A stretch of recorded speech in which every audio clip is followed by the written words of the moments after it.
একটু বুঝে নেন। আপনি আপনার সামনে ধরেন একটা বড় পাত্র রাখা আছে, যেই পাত্রটা এরকম একটা সাইজ, পাত্রটা হচ্ছে হীরার পাত্র। কিসের? হীরা।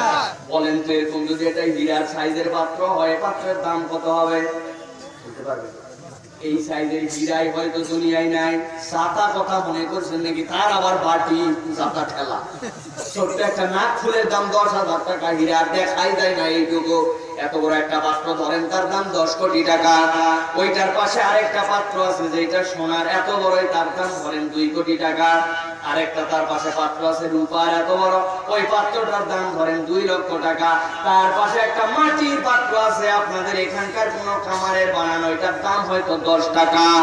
4টা পাত্র পাশাপাশি রাখা, হীরার পাত্র, সোনার পাত্র আর ওই যে রূপার পাত্র, সবগুলার পাশার মধ্যে দিয়া একটা সুই সমান হালকা করে ছিদ্র করে দিয়েছে। দেওয়ার পরে একটা গোয়ালারে বলছে হাফ কেজি করে 2 কেজি দুধ সমান করে এই একটা পাত্রের মধ্যে ঢেলে দে। গোয়ালা ঢেলে দিছে, দেওয়ার পরে 1 ঘন্টা অপেক্ষা করতেছে। চিৎকার করে বলতে হবে এই 4টা পাত্রের মধ্যে কোন পাত্রের মধ্যে দুধটা থাকবে? মাথা ঠিক আছে আপনাদের? আরে এটা 10 কোটি টাকা দাম, বুঝেন না কেন? টাকার গরমে তোর মধ্যে থাকবে। টাকার একটা গরম আছে না? থাকবে না, সোনায় থাকবে না, রূপায় থাকবে না। তার মানে কি বোঝা গেল? দুনিয়ায় যত বড়ই আপনি হুমকি তম্বিওয়ালার মালদার হন না কেন, আপনার হুমকি থামকিতে এই দুনিয়ায় কিছু নড়তে পারে, চড়তে পারে, কিন্তু আপনার পাত্রের নিচে যদি ওই শিরিকের ছিদ্র থাকে, আপনার পাত্র কিয়ামতের দিনে যে দেখবেন কিছুই ধারণ করতে পারে নাই।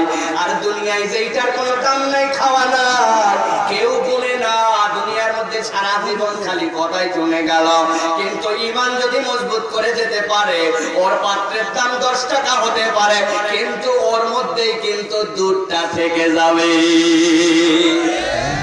হৃদয়ে আছে আল্লাহর ভয়, তারা কভু পথ ভুলে যায় না। আসসালামু আলাইকুম ওয়া রাহমাতুল্লাহি ওয়া বারাকাতুহু। ওয়া আলাইকুম আসসালাম। ইন্নাল হামদালিল্লাহ আলহামদুলিল্লাহি নাহমাদুহু ওয়া নাস্তাঈনুহু ওয়া নাস্তাগফিরুহু ওয়া নু'মিনু বিহি ওয়া নাতাওয়াক্কালু আলাইহি ওয়া নাউযু বিল্লাহি মিন শুরুরি আনফুসিনা ومن سيئات أعمالنا من يهد الله فلا مضل له ومن يضلل فلا هادي له وأشهد أن لا إله إلا الله وحده لا شريك له وأشهد أن سيدنا وحبيبنا وطبيب قلوبنا محمد الذي أرسله بالحق بشيرا ونذيرا وداعيا إلى الله بإذنه وسراجا منيرا. فقد قال الله سبحانه وتعالى في كلامه المجيد وفي فرقان الحميد. أعوذ بالله من الشيطان الرجيم. بسم الله الرحمن الرحيم.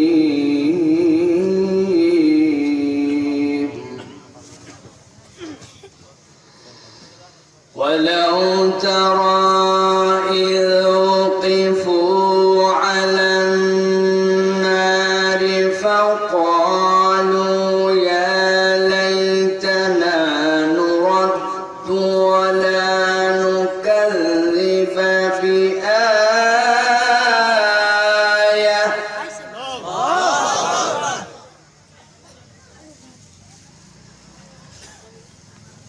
فقالوا يا ليتنا نرد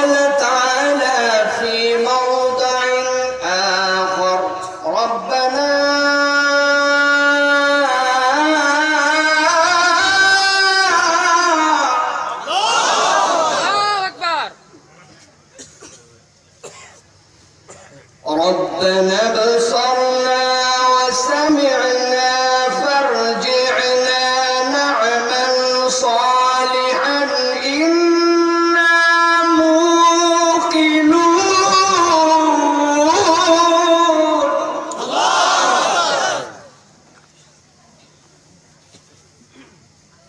وقال الله سبحانه وتعالى آمرا ومخبرا للمؤمنين والمؤمنات إلى يوم القيامة إن الله وملائكته يصلون على النبي يا أيها الذين آمنوا صلوا عليه وسلموا تسليما.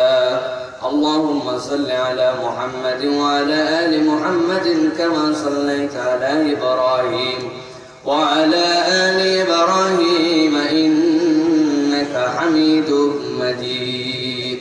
اللهم بارك على محمد وعلى آل محمد كما باركت على إبراهيم وعلى آل إبراهيم إنك حميد مجيد. আলহামদুলিল্লাহ, ঐতিহ্যবাহী জেলা টাঙ্গাইলের অন্তর্গত সখীপুরের কাঁচা বাজারের দক্ষিণ পাশ সংলগ্ন বড় গোবিন্দপুর পূর্বপাড়া বাইতুল নূর জামে মসজিদের উদ্যোগে অধ্যকার এই মাহফিলের সম্মানিত সুযোগ্য সভাপতি বীর মুক্তিযোদ্ধা শেখ মোহাম্মদ হাবিব, আজকের সম্মানিত উদ্বোধক বীর মুক্তিযোদ্ধা আবু হানিফ আজাদ, সম্মানিত সুযোগ্য মেয়র সখীপুর পৌরসভা প্রধান অতিথি, অত্র অঞ্চলের সম্মানিত সুযোগ্য মাননীয় সংসদ সদস্য অ্যাডভোকেট জওয়াহিরুল ইসলাম ভিপি জওয়াহির সাহেব কথা বলেছেন। আমার পূর্বে আমাদের প্রিয় ভাই হযরত মাওলানা বিল্লাল হোসেন ভবানীপুরী, এছাড়াও অন্যান্য সম্মানিত সুযোগ্য অতিথিবৃন্দ, সার্বিক সহযোগিতায় সাবেক কমিশনার সাজ্জাদ হোসেন সহ আমার সামনে উপবিষ্ট সম্মানিত মুরব্বিয়ানে এজাম, আমার প্রিয় যুবক ভাইয়েরা, স্নেহের ছোটরা, পর্দার অন্তরালের মা এবং বোনেরা, একবার সালাম দিয়েছি, আরো একবার আপনাদের কাছে দোয়া করা এবং পাওয়ার আশায় সালাম নিবেদন করি। আসসালামু আলাইকুম ওয়া রাহমাতুল্লাহ। আপনারা সবাই ভালো আছেন ভাই? আলহামদুলিল্লাহ, আমরাও ভালো আছি। এসে আপনাদের কাছে কিছু কথা বলার মতো আল্লাহ তৌফিক দান করেছেন, এই জন্য আমরা কৃতজ্ঞ হচ্ছি, পড়ছি আলহামদুলিল্লাহ।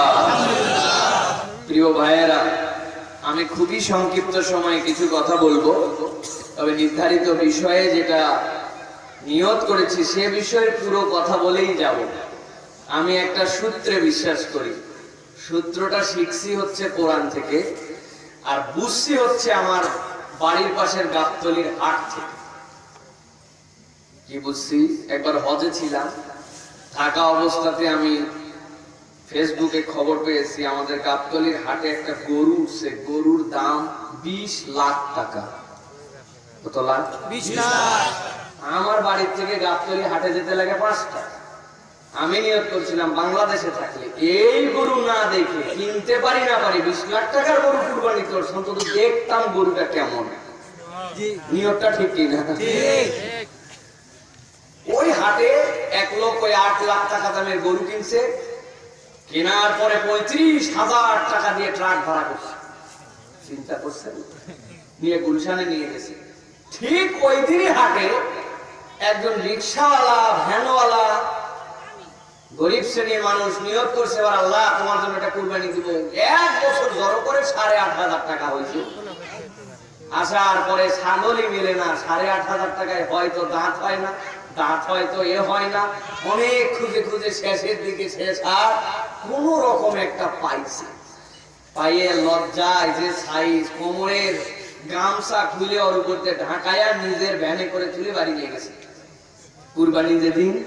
কুরবানির দিন সকালবেলায় গুলশানে একটা কুরবানি হচ্ছে, গরু 20 লাখ, আর নেওয়ার খরচ 35,000, আর এর বকরির দাম 8.5। কুরবানি যে দিছে আল্লাহ বলছে ফেরেশতারা ডাইরেক্ট চলে যাও, আমার ওই বান্দা 20 লাখ টাকা দিছে, 35,000 টাকা শুধু ক্যারিং কস্ট, এ কি জাতা কথা? ওই কুরবানি আগে কবুল করো, কি বলেন?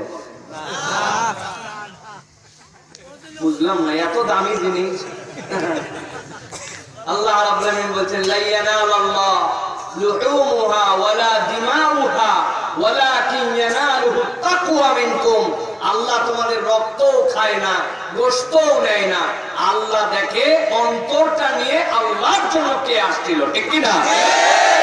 সুতরাং আল্লাহ রাব্বুল আলামিন দেখবে তারা কোন ধান্দায় এই মঞ্চে এসে কি জন্য মঞ্চকে ব্যবহার করেছিল, আল্লাহর কাছে এটা লেখা থাকবে, ঠিক কি না? আর এই জন্য কোনো ঘাবড়ানোর কারণ নাই।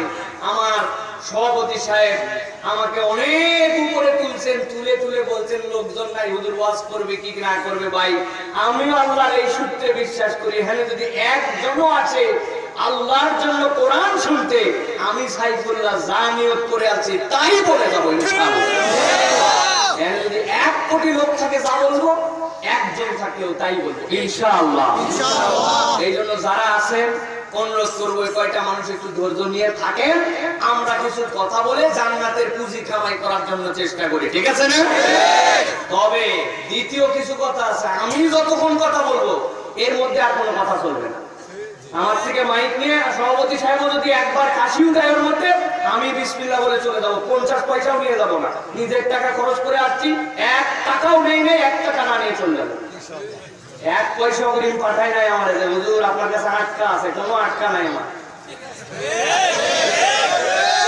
10,000 টাকা দিয়ে রাখছি হুজুর, 10,000 টাকার ওয়াজ করে দেন, জি না, 50 পয়সাও নেই, রেকর্ডেই নাই আমার। যতক্ষণ বলবো চুপচাপ মন চালে শুনবেন, না মন চালে ইজাজত থাকবে, আস্তে আস্তে চলে যাবেন, কিন্তু আমি বলা অবস্থায় কোনো কথা চলবে না, আল্লাহর ফেরেশতা আমরাও বলতে দিব না। বুঝাবেন না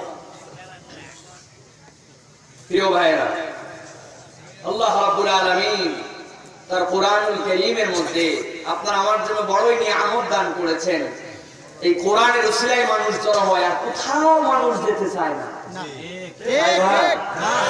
আগে গার্মেন্টসের কর্মীদেরকে নিয়ে যাওয়া গেছে, 200-300 টাকা দিছে, পাগলের মতো গেছে, যাই মিছিল টিছিল করে মুখ সব কালো করছে, চিন্তা করছে হাই হাই 12 মাস প্রত্যেক দিন যে খাটা খাটি, ছুটির দিনে এইসব পাগল ছাগলের পিছনে আমরা 500 টাকার জন্য না দৌড়ে আমরা শুয়ে থাকলে মাসের অন্যদিন ভালো কাজ করতে পারবো, এই জন্য টাকা দিয়েও আর লোক ভিড়ে না, ঠিক না?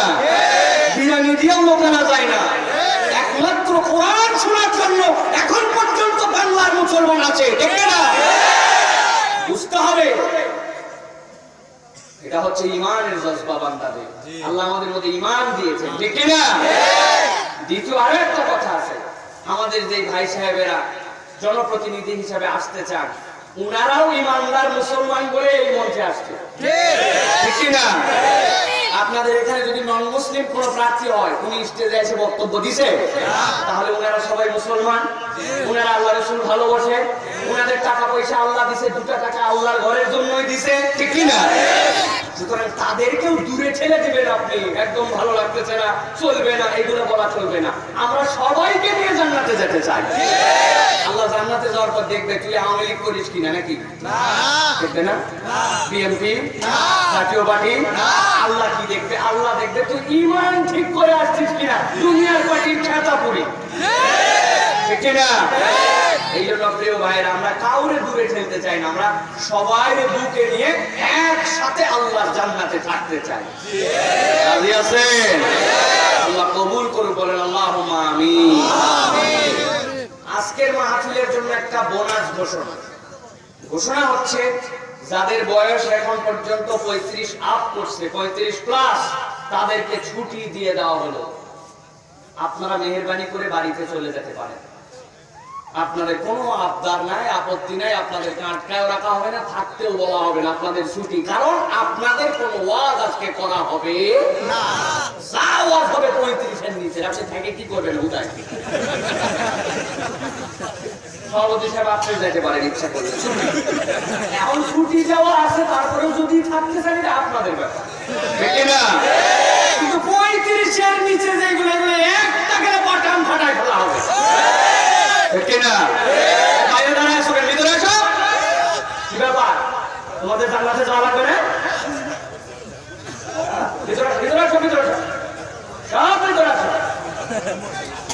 জোর করে পাঠান, যেগুলো আসে না এগুলোর নামগুলো লিস্ট করেন, মসজিদে শুক্রবারে করবেন। প্রিয় ভাইয়েরা, আল্লাহ কবুল করুন।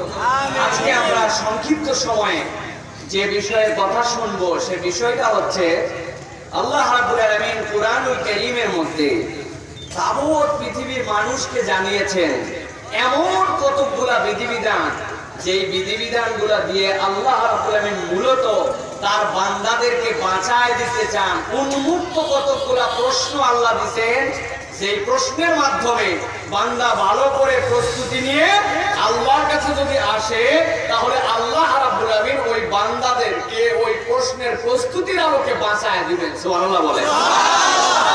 বুঝেন নাই আপনারা?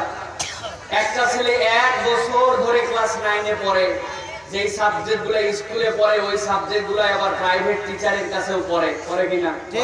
কোচিং করে।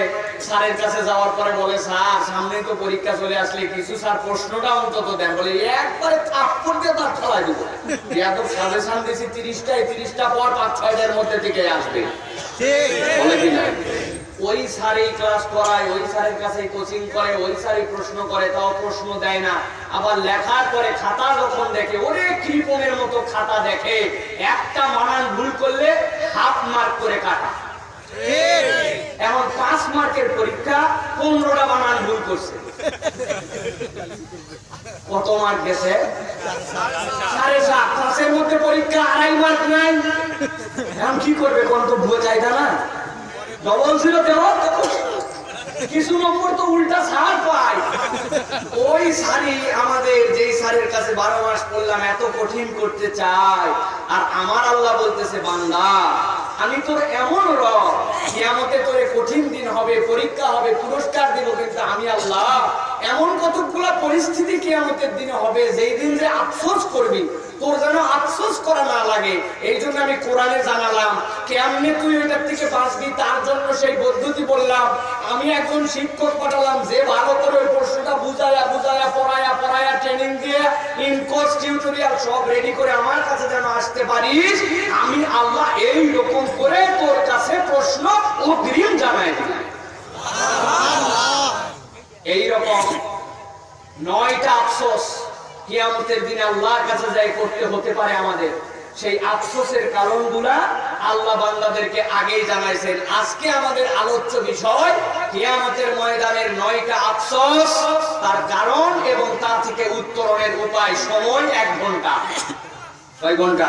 1 ঘন্টা। রাজি আছেন আপনারা? আপনারা রাজি নাই? হাত তুলে দেখান।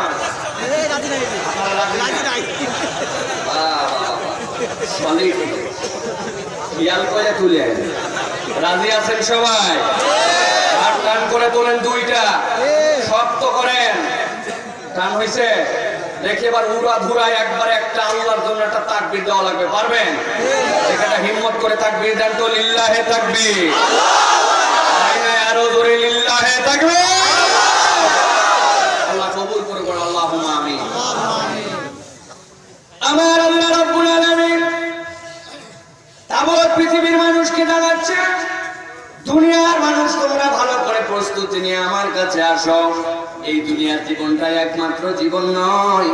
এই দুনিয়ার জীবন যখন শেষ হয়ে যাবে, পরকাল নামক জীবন তোমাদের যখন শুরু হবে, আল্লাহ রাব্বুল আমিনের সামনে সব মানুষ যখন দাঁড়ায় যাবে, আল্লাহ রাব্বুল আমিন বলছেন ওই দিন একটা শ্রেণী বড় আফসোস করবে। প্রথম একটা আফসোস তাদের হবে। আল্লাহ সূরা আনআমের 27 নম্বর আয়াতের মধ্যে সেই আফসোসের কারণ বর্ণনা করছেন। কারা আফসোস করবেন সেইটা আল্লাহ রাব্বুল আমিন জানায় দিচ্ছেন। বান্দারা শোনো, আল্লাহ বলছেন, ওয়ালাউ তারা ইয উকিফু আলান নার। হে রাসূল, আপনি ওই দিন একটা শ্রেণীকে দেখতে পাবেন, যেই শ্রেণীটাকে আল্লাহ রাব্বুল আমিন ওই দিন জাহান্নামের সামনে হাজির করবেন। উকিফু আলান নার, একদম জাহান্নাম তার সামনে হাজির হয়ে গেছে। কেমন অবস্থায় তারা আছে? আল্লাহ বলছেন, ও দুনিয়ার মানুষ বুঝো, এখানে উকিফু দ্বারা আমি আল্লাহ কি বুঝাতে চাই। কোন একটা মানুষকে স্টেজের উপরে এখানে তুলেছেন, তুলানোর পরে এখানে দাঁড় করিয়েছেন, একদম সামনে স্টেজ গেছে দাঁড়াইছে। ওর অন্তরের মধ্যে তেমন কোনো ভয় হবে না, কারণ সে জানে এখান থেকে মাত্র 1.5 হাত নিচু, এইটা যদি পড়েও যায় আমি লাফ দিয়ে এখানে নেমে যেতে পারবো, আমার তেমন কোনো ব্যথা পাবো না, ঠিক না? কিন্তু আল্লাহ রাব্বুল আলামিন বলছেন ইযুকিফু আলান নার, ও দুনিয়ার মানুষ ভালো করে বুঝে নাও, ওই জাহান্নামের সামনেটা এমন হবে, তুমি মানুষটাকে যদি একটা 10 তলা বিল্ডিং এর সামনে দাঁড় করানো হয় ছাদের উপরে, আর সামনে যদি কোনো বাউন্ডারি না থাকে, সামনে কোনো বাউন্ডারি ওয়াল না থাকে, কেমন ভয় লাগবে আপনার? যদি বলা হয় নিচের দিকে তাকা, কেমনে তাকাবে? পা দিছে পিছনে, গলাটা খালি বাই করে হাঁসের মতো দেখতে চায়। পিছন থেকে কেউ যদি একজন আস্তে করে আজকাল একটু ঘুরতে দেয়, ঠিক কিনা? কারণ ও জানে 10 তলা থেকে নিচে বললে খবর আছে, সাকু হয়ে যাবে নিচে পড়ার পরে। আমার আল্লাহ রাব্বুল আলামিন বলছেন ওয়ালাউ তারা ইযু কিফু আলান নার, যখন ওই মানুষগুলোকে জাহান্নামের সামনে যে হাজির করে দেওয়া হবে, এক্ষুনি জাহান্নামের মধ্যে তাদেরকে নিক্ষেপ করা হবে, তারা কি বলবে তখন জাহান্নামের সামনে দাঁড়ায়া? তারা বলবে ফাকালু ইয়া লাইতানা নুরাদ্দু ওয়া লা নুকাযযিবা বিআয়াতি রাব্বিনা। ওই মানুষ ওই জাহান্নাম দেখার সাথে সাথে আল্লাহর কাছে 2টা পিটিশন দেবে, ও রব্বুল আমিন আজকের দিনে জাহান্নামের সামনে যখন চলে আসছি, আসার পরে তো বুঝে ফেলছে আল্লাহ জাহান্নামে যাওয়াই লাগতেছে, কিন্তু আল্লাহ তোমার কাছে প্রথম আর যে হায় হায় আফসোস আমাদের, যদি আমরা আর একটা বার দুনিয়ায় ফেরত যাইতে পারতাম। চিৎকার করে বলেন তো, ওই দিন জাহান্নামের সামনে দাঁড়ায়া ওই বান্দার দুনিয়ায় ফেরত যাওয়ার এই আশা, এই আকাঙ্ক্ষা, এই ধরনের আফসোসের কি কোনো দাম থাকবে? আল্লাহ রাব্বুল আলামিন বলছেন তারা বলবে দুনিয়ার বুকে আমরা ফেরত যেতে চাই কেন? তার 1 নম্বর কারণ হচ্ছে ওয়ালা নুকাযযিবা বিআয়াতি রাব্বিনা,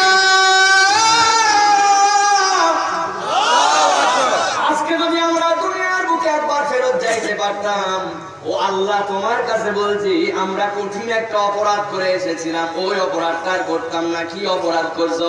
তারা নিজের মুখে নিজে গড়গড়ায় বলবো ওয়ালা নুকাযযিবা বিআয়াতি রাব্বিনা, বিশ্বাস করো দুনিয়ায় থাকতে মাতব্বরি খাটায়া, বুদ্ধি খাটায়া, তকব্বরি করে করে আমি আমার আল্লাহর হুকুম, আল্লাহর আয়াত, আল্লাহর কোরআনকে আমি অস্বীকার করে আসছিলাম। আজকে দুনিয়ায় ফেরত গেলে আমি আর কোরআনকে অস্বীকার করতাম না। তাহলে আফসোসের 1 নম্বর কারণ কি হবে? আফসোসের 1 নম্বর কারণ ওই মানুষগুলা যারা দুনিয়ার বুকে আল্লাহর কোরআন পেয়েছিল, ওই কোরআনের বিধিবিধান তাদেরকে জানিয়ে দেওয়া হয়েছিল, বলা হয়েছিল কোরআনের পক্ষে থাকো, আল্লাহর আয়াতের পক্ষে থাকো, রাসূলের পক্ষে থাকো।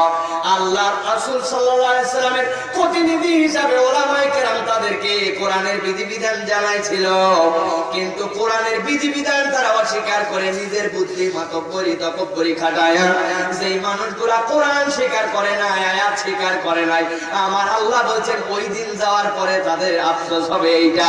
আর 2 নম্বরে তারা বলবে আল্লাহর কাছে ওয়ানাকুনা মিনাল মুমিনিন, আল্লাহ বিশ্বাস করে একবার যদি দুনিয়ায় যাইতে পারতাম আমরা পাক্কা পাক্কা ঈমানদার হয়ে তোমার কাছে আসতাম। বুঝে থাকলে বলেন তো, এই 2 আফসোস জাহান্নামের সামনে দাঁড়ায়া যদি করে, আর আমার আল্লাহ বলবেন যা যা যা দুনিয়ার মধ্যে চলে যা, তোদের আফসোস গ্রহণ করা হলো? বুঝছেন তো? প্রিয় মুসলমান, তাহলে কি করতে হবে? আয়াতের আলোকে আমাদেরকে সিদ্ধান্ত নিতে হবে।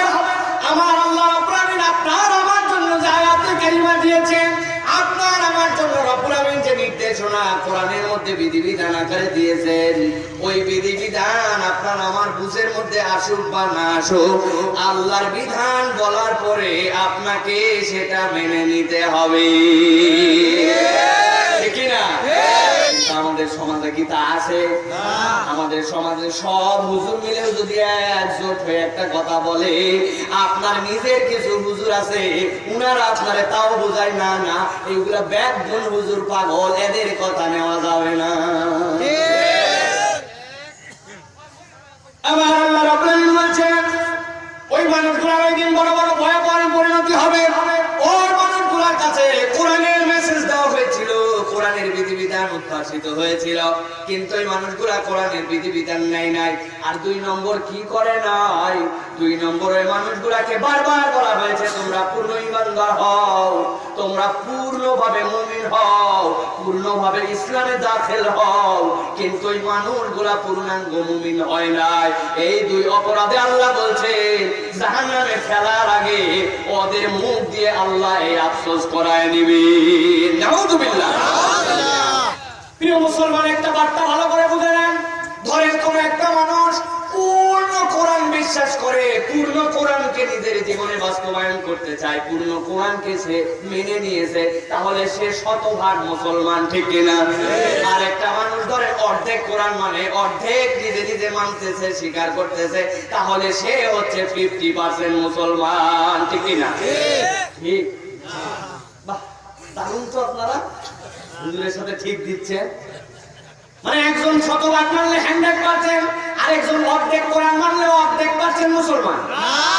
একটু আগে ঠিক বলছেন যে নিজে ঠিক বলেন। প্রিয় মুসলমান, অর্ধেক তো দূরের কথা, পুরা কোরআনের একটা অক্ষর আর একটা জবর জেরো যদি না মানেন আপনি, তাহলে মুসলমান হতে পারেন না। এই জন্য আমার রব্বুল আমিন বলছেন দুনিয়ার মানুষ বুঝে নাও, ওই দিন যাওয়ার পরে মানুষগুলো যখন জাহান্নামের মধ্যে যাবে ওরা আফসোস করবে, আল্লাহ দুনিয়ায় যদি ফেরত পাঠাইতে আমরা আবার বেঁচে যাইতাম, আমরা খালি বাঁচতামই না, পূর্ণাঙ্গ মুমিন হয়ে আসতাম। আল্লাহ বলছেন না না না, ওই দিন আর ফেরত যাওয়ার কোনো সুযোগ নাই। আমার আল্লাহ রাব্বুল আমিন এরপরে বলছেন দুনিয়ার মানুষ শোনো, ওই মানুষগুলাই আফসোস করার সাথে দ্বিতীয় একটা আল্লাহর কাছে অবজেকশন দিবে, আল্লাহর কাছে একটা আবেদন জানাবে। কি বলবে? রব্বানা আবসারনা ওয়া সামি'না ফারজি'না না'মাল সালিহান ইন্না মুকিনুন। আল্লাহ তুমি আমাদেরকে যদি আর একটা বার যদি দুনিয়ায় পাঠায় দিতে, বিশ্বাস করো এই সামনে যেগুলা ইমানদার দেখতে পাচ্ছি এরা তো কিসের ইমানদার, আমরা একবারে পাক্কা পাক্কা এক একটা আল্লাহ ওয়ালা হয়ে তোমার কাছে আসতাম। আল্লাহ বলবেন চান্স পুরাই গেছে, আজকের দিনে এই রকম কোন আফসোস গ্রহণ করা হবে না। তবে কিয়ামতে যেহেতু এরকম আফসোস কেউ কেউ করবে, রাসূল আপনার প্রতি আমি এই বিধানটা দিলাম, কিয়ামত পর্যন্ত কোরআনে লেখা থাকবে, তারা বুঝে বুঝে এই ফাঁসকৃত প্রশ্নতে নিজেদের গ্যাপগুলা চুজ করে নিয়ে যদি ইনকোর্স টিউটোরিয়াল রেডি করে আমার কাছে আসতে পারে, আমার ওই বান্দাদেরকে ওই দিন কোনো আফসোস করতে হবে না। সুবহানাল্লাহ। আল্লাহ বলছেন ওয়াবাশশিরিল্লাযীনা আমানু ওয়া আমিলুস সালিহাত।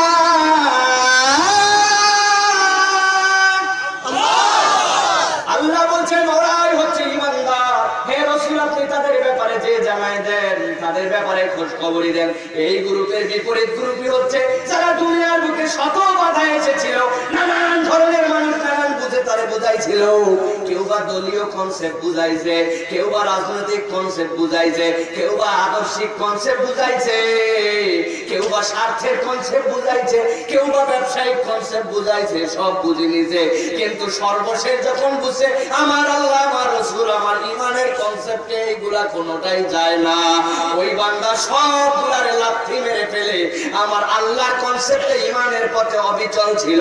রাসূল আপনি জানাই দেন ওয়াবাশশিরিল্লাযীনা আমানু, ওরাই তো ঈমানদার, ওয়া আমিলুস সালিহাত, কেবল ঈমান আনে নাই তার সাথে নেক কাজ করেছিল। আমি আল্লাহ তাদের জন্য বললাম ওই মানুষগুলা দুনিয়ায় থাকে, দুনিয়ায় চলে, দুনিয়ার মানুষ তাদেরকে পাত্তা দেয় না, জেল জুলুম অত্যাচার নানান ধরনের হামলা মামলা হুমকি দামকি নানান কিছু দিছে, কিচ্ছুই মাথার মধ্যে নেয় নাই। আমি আল্লাহ বললাম আন্না লাহুম জান্নাত, ওই বান্দাগুলা দুনিয়ায় থাকা অবস্থাতেই আমি আল্লাহ আমার কাছে আমার ওই বান্দাদের জন্য একটা জান্নাত রেডি করেছি। প্রিয় মুসলমান, এই গেল 1 নম্বর আফসোস। এবার আল্লাহ রাব্বুল আমিন তাবৎ পৃথিবীর মানুষকে বলছেন ও দুনিয়ার মানুষ, এবার এমন একটা আফসোসের কথা বলবো যে আফসোসটা হচ্ছে এমন আফসোস, যে আফসোস স্থায়ী আফসোস, যে আফসোস থেকে কোন রকম আপনার আর বাঁচার কোনো কায়দা নাই। এই আফসোস হচ্ছে আপনার চিরস্থায়ী জন্য আফসোস হবে। আল্লাহ বলছেন কি সেই বিষয়ের আফসোস? ওই দিন আল্লাহ বলছেন কিয়ামতের ময়দানে জাহান্নামের সামনে যখন মানুষকে হাঁটায় হাঁটায় নিয়ে যাওয়া হবে, একটা শ্রেণী আফসোস করে বলে উঠবো, ইয়াকুলু ইয়া লাইতানি লাম উশরিক বিরাব্বি আহাদা। আল্লাহর কাছে একটা দল বলবে, রব্বুল আলামিন কতগুলো মানুষকে তো জাহান্নামের দিকে নিয়ে যাওয়া হচ্ছিল, কতগুলো মানুষের আমল নামের মধ্যে দেখতে পেয়েছিলাম কত ভালো কাজ আছে আবার কত খারাপ কাজ আছে, কতগুলো মানুষের আমল নামার মধ্যে দেখছি কবিরা গুনাহ আছে, সাংঘাতিক সাংঘাতিক অপরাধ আছে, মানুষ হত্যা করতে, জঘন্য কাজ করছে, নানান ধরনের অপরাধ আছে। কিন্তু দেখলাম রব্বুল আলামিন ওদের আমল নামার মধ্যে যখন জাহান্নামে দিচ্ছ, তুমি লিখে দিচ্ছ এত কাল জাহান্নামে থাকবে, এরপরে তাদেরকে বের করা হবে। কিন্তু আমাদের আফসোসের তো শেষ নাই। ওই আফসোসের কারণ হচ্ছে আমাদেরকে জাহান্নামে পাঠানোর সময় বলে পাঠাচ্ছ, এই জাহান্নাম থেকে তোমাদের কোনো মুক্তি নাই। কি আফসোস তাদের? কেন এই আফসোসের কারণ? তারা বলবে, ইয়া লাইতানি লাম উশরিক বিরাব্বি আহাদা। ও আল্লাহ, দুনিয়ায় যত অপরাধ করি না কেন, একটা অপরাধ যদি না করে আসতাম আমরা বেঁচে যেতাম। আল্লাহ, আমরা তো তোমার সাথে শিরিক করে করে আসছি, তোমার সাথে যদি আমরা শরিক না করতাম অন্তত ঈমানের নাজ নিয়ামতটা নিয়ে আসতে পারতাম, আজকে বাঁচার কায়দা থাকতো। কিন্তু আজকে তোমার সাথে শরিক করার কারণে আজকে তো তুমি আমাদের দিকে তাকালেও না, আর আজকে আমাদের এই আফসোসও কোনো কালেও ফুরাবে না। তার মানে কি বোঝা যায়? তার মানে বোঝা যায় একটা মানুষের জীবনে সবচেয়ে দামি সম্পদের নাম হচ্ছে ঈমান। ঠিক কিনা? সব হারা হতে পারে, কিন্তু ঈমান হারা হলে কোনো লাভ নাই। আর প্রিয় মুসলমান, ঈমানের দাম কিরকম একটু বুঝে নেন আপনি। আপনার সামনে ধরেন একটা বড় পাত্র রাখা আছে, যেই পাত্রটা এরকম একটা সাইজ, পাত্রটা হচ্ছে হীরার পাত্র। কিসের? হীরা। বলেন তো এরকম যদি এটা হীরার সাইজের পাত্র হয়, পাত্রের দাম কত হবে বলতে পারবেন? এই সাইজের হীরাই হয়তো দুনিয়ায় নাই। ছাতা কথা মনে করছেন নাকি? তার আবার বাটি, ছাতা ঠেলা। ছোট্ট একটা নাক ফুলের দাম 10,000 টাকা, হীরা দেখাই যায় না এইটুকু। এত বড় একটা পাত্র ধরেন, তার দাম 10 কোটি টাকা। ওইটার পাশে আরেকটা পাত্র আছে যেটা সোনার, এত বড়, তার দাম ধরেন 2 কোটি টাকা। আরেকটা তার পাশে পাত্র আছে রূপার, এত বড়, ওই পাত্রটার দাম ধরেন 2 লক্ষ টাকা। তার পাশে একটা মাটির পাত্র আছে আপনাদের এখানকার কোন খামারের বানানো, এটার দাম হয়তো 10 টাকা।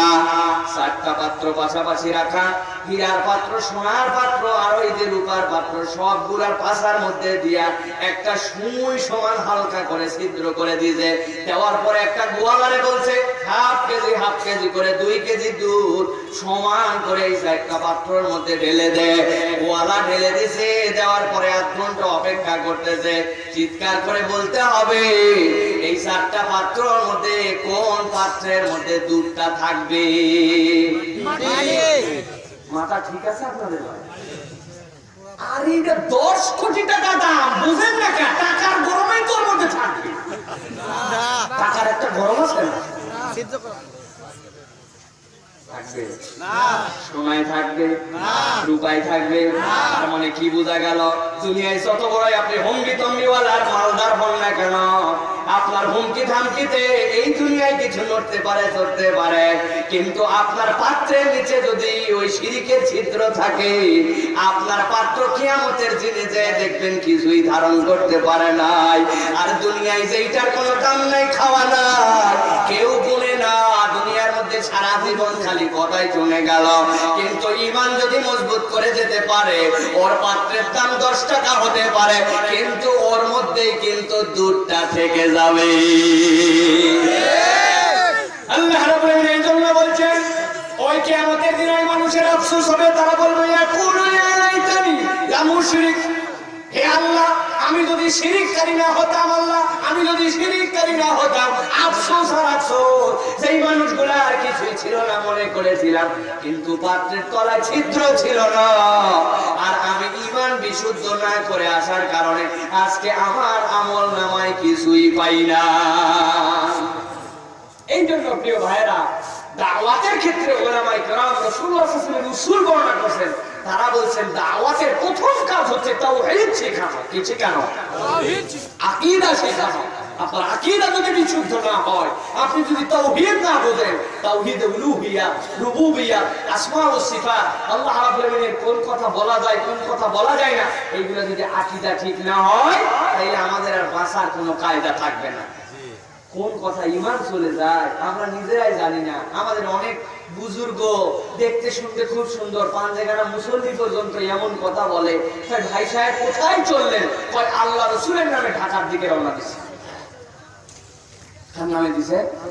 খারাপ কি বলছে বলেন তো ভাই? কি সুন্দর পাক্কা ঈমানদার, আল্লাহ রাসূলের নামে ঢাকায় রওনা দিছে। এই কথা কি বলা যাবে? বলে কি না? জানেই না, বলে বসে। আল্লাহ ছাড়া কারো নামে আপনি চলতে পারেন না। আপনার ফাকাত লিল্লাহ, আপনাকে বলতে হবে আমি আমার আল্লাহর জন্যই চলছি। এর নাম হচ্ছে ঈমান। অথচ পাক্কা ঈমানদার হয়ে উনি মুহাব্বতের ঠেলায় আল্লাহ রাসূল বলে বসছে। আছে না এরকম? আছে না? জানেই না কিসে ঈমান যায়, কিসে ঈমান থাকে, এরকম কথাবার্তা আমাদের মা বোনরাও অনেক সময় বলে বসে। এই জন্য কিয়ামতের ময়দানে আল্লাহ রাব্বুল আলামিনের কাছে আফসোস থেকে বাঁচার জন্য আপনাকে আমাকে ঈমান বিশুদ্ধ করতে হবে। এটা হচ্ছে 2 নম্বর আফসোসের কারণ। আল্লাহ রাব্বুল আলামিন এরপরে তার তাবৎ বান্দাদেরকে বলছেন 3 নম্বরে তার বান্দাদের একটা আফসোস হবে। ওই আফসোস থেকে বাঁচার জন্য ঈমানদাররা প্রস্তুতি নাও। আল্লাহ বলছেন কি আফসোস হবে তাদের? ইন্না আনজারনাকুম আযাবান করিবা ইয়াওমা ইয়ানজুরুল মার'উ মা কদ্দামাত ইয়াদাহু ওয়া ইয়াকুলুল কাফিরু ইয়া লাইতানি কুনতু তুরাবা। আমার আল্লাহ রাব্বুল আলামিন বলছেন ইন্না আনজারনাকুম আযাবান করিবা, আমি আল্লাহ তোমাদেরকে অত্যাসন্ন একটা আযাবের কথা স্মরণ করাই দেই। যেই দিন তোমরা এই আযাবটা দেখতে পাবে বান্দা, বড় ভয়ঙ্কর সেই দিনটা হবে। আল্লাহ বলছেন কি হবে? ইয়াউমা ইয়ানজুরুল মার'উ মা কদ্দামাত ইয়াদা, ওই দিন বান্দারা দেখতে পাবে তার বান্দারা আল্লাহর জন্য কি কি পাঠায় আসছে, অগ্রিম কি কি ওই ময়দানের জন্য পাঠাইছে। ওই দিন যাওয়ার পরে দেখতে পাবে যখন তাদের আমলনামা, ওই আমলনামা দেখার পরে যখন তাদের মাথা নষ্ট হয়ে যাবে, তারা সাথে সাথে বলবো ইয়াকুলুল কাফিরু ইয়া লাইতানি কুনতু তুরাবা, হায় আফসোস, হায় আফসোস, আজকে যদি মাটি হয়ে যাইতাম তাইলে আমাদের জন্য বড় বেশি ভালো হবে। আল্লাহ নবী বলছেন এই আয়াতে কারিমার আলোকে এত কিছু থাকার পরেও কাফের মুশরিকরা তাদের আমলনামা দেখার পরে কেন আল্লাহর কাছে বলবে আল্লাহ আজকে যদি মাটি হইতাম তাইলে ভালো হইতো, কেন এই কথা বলবে?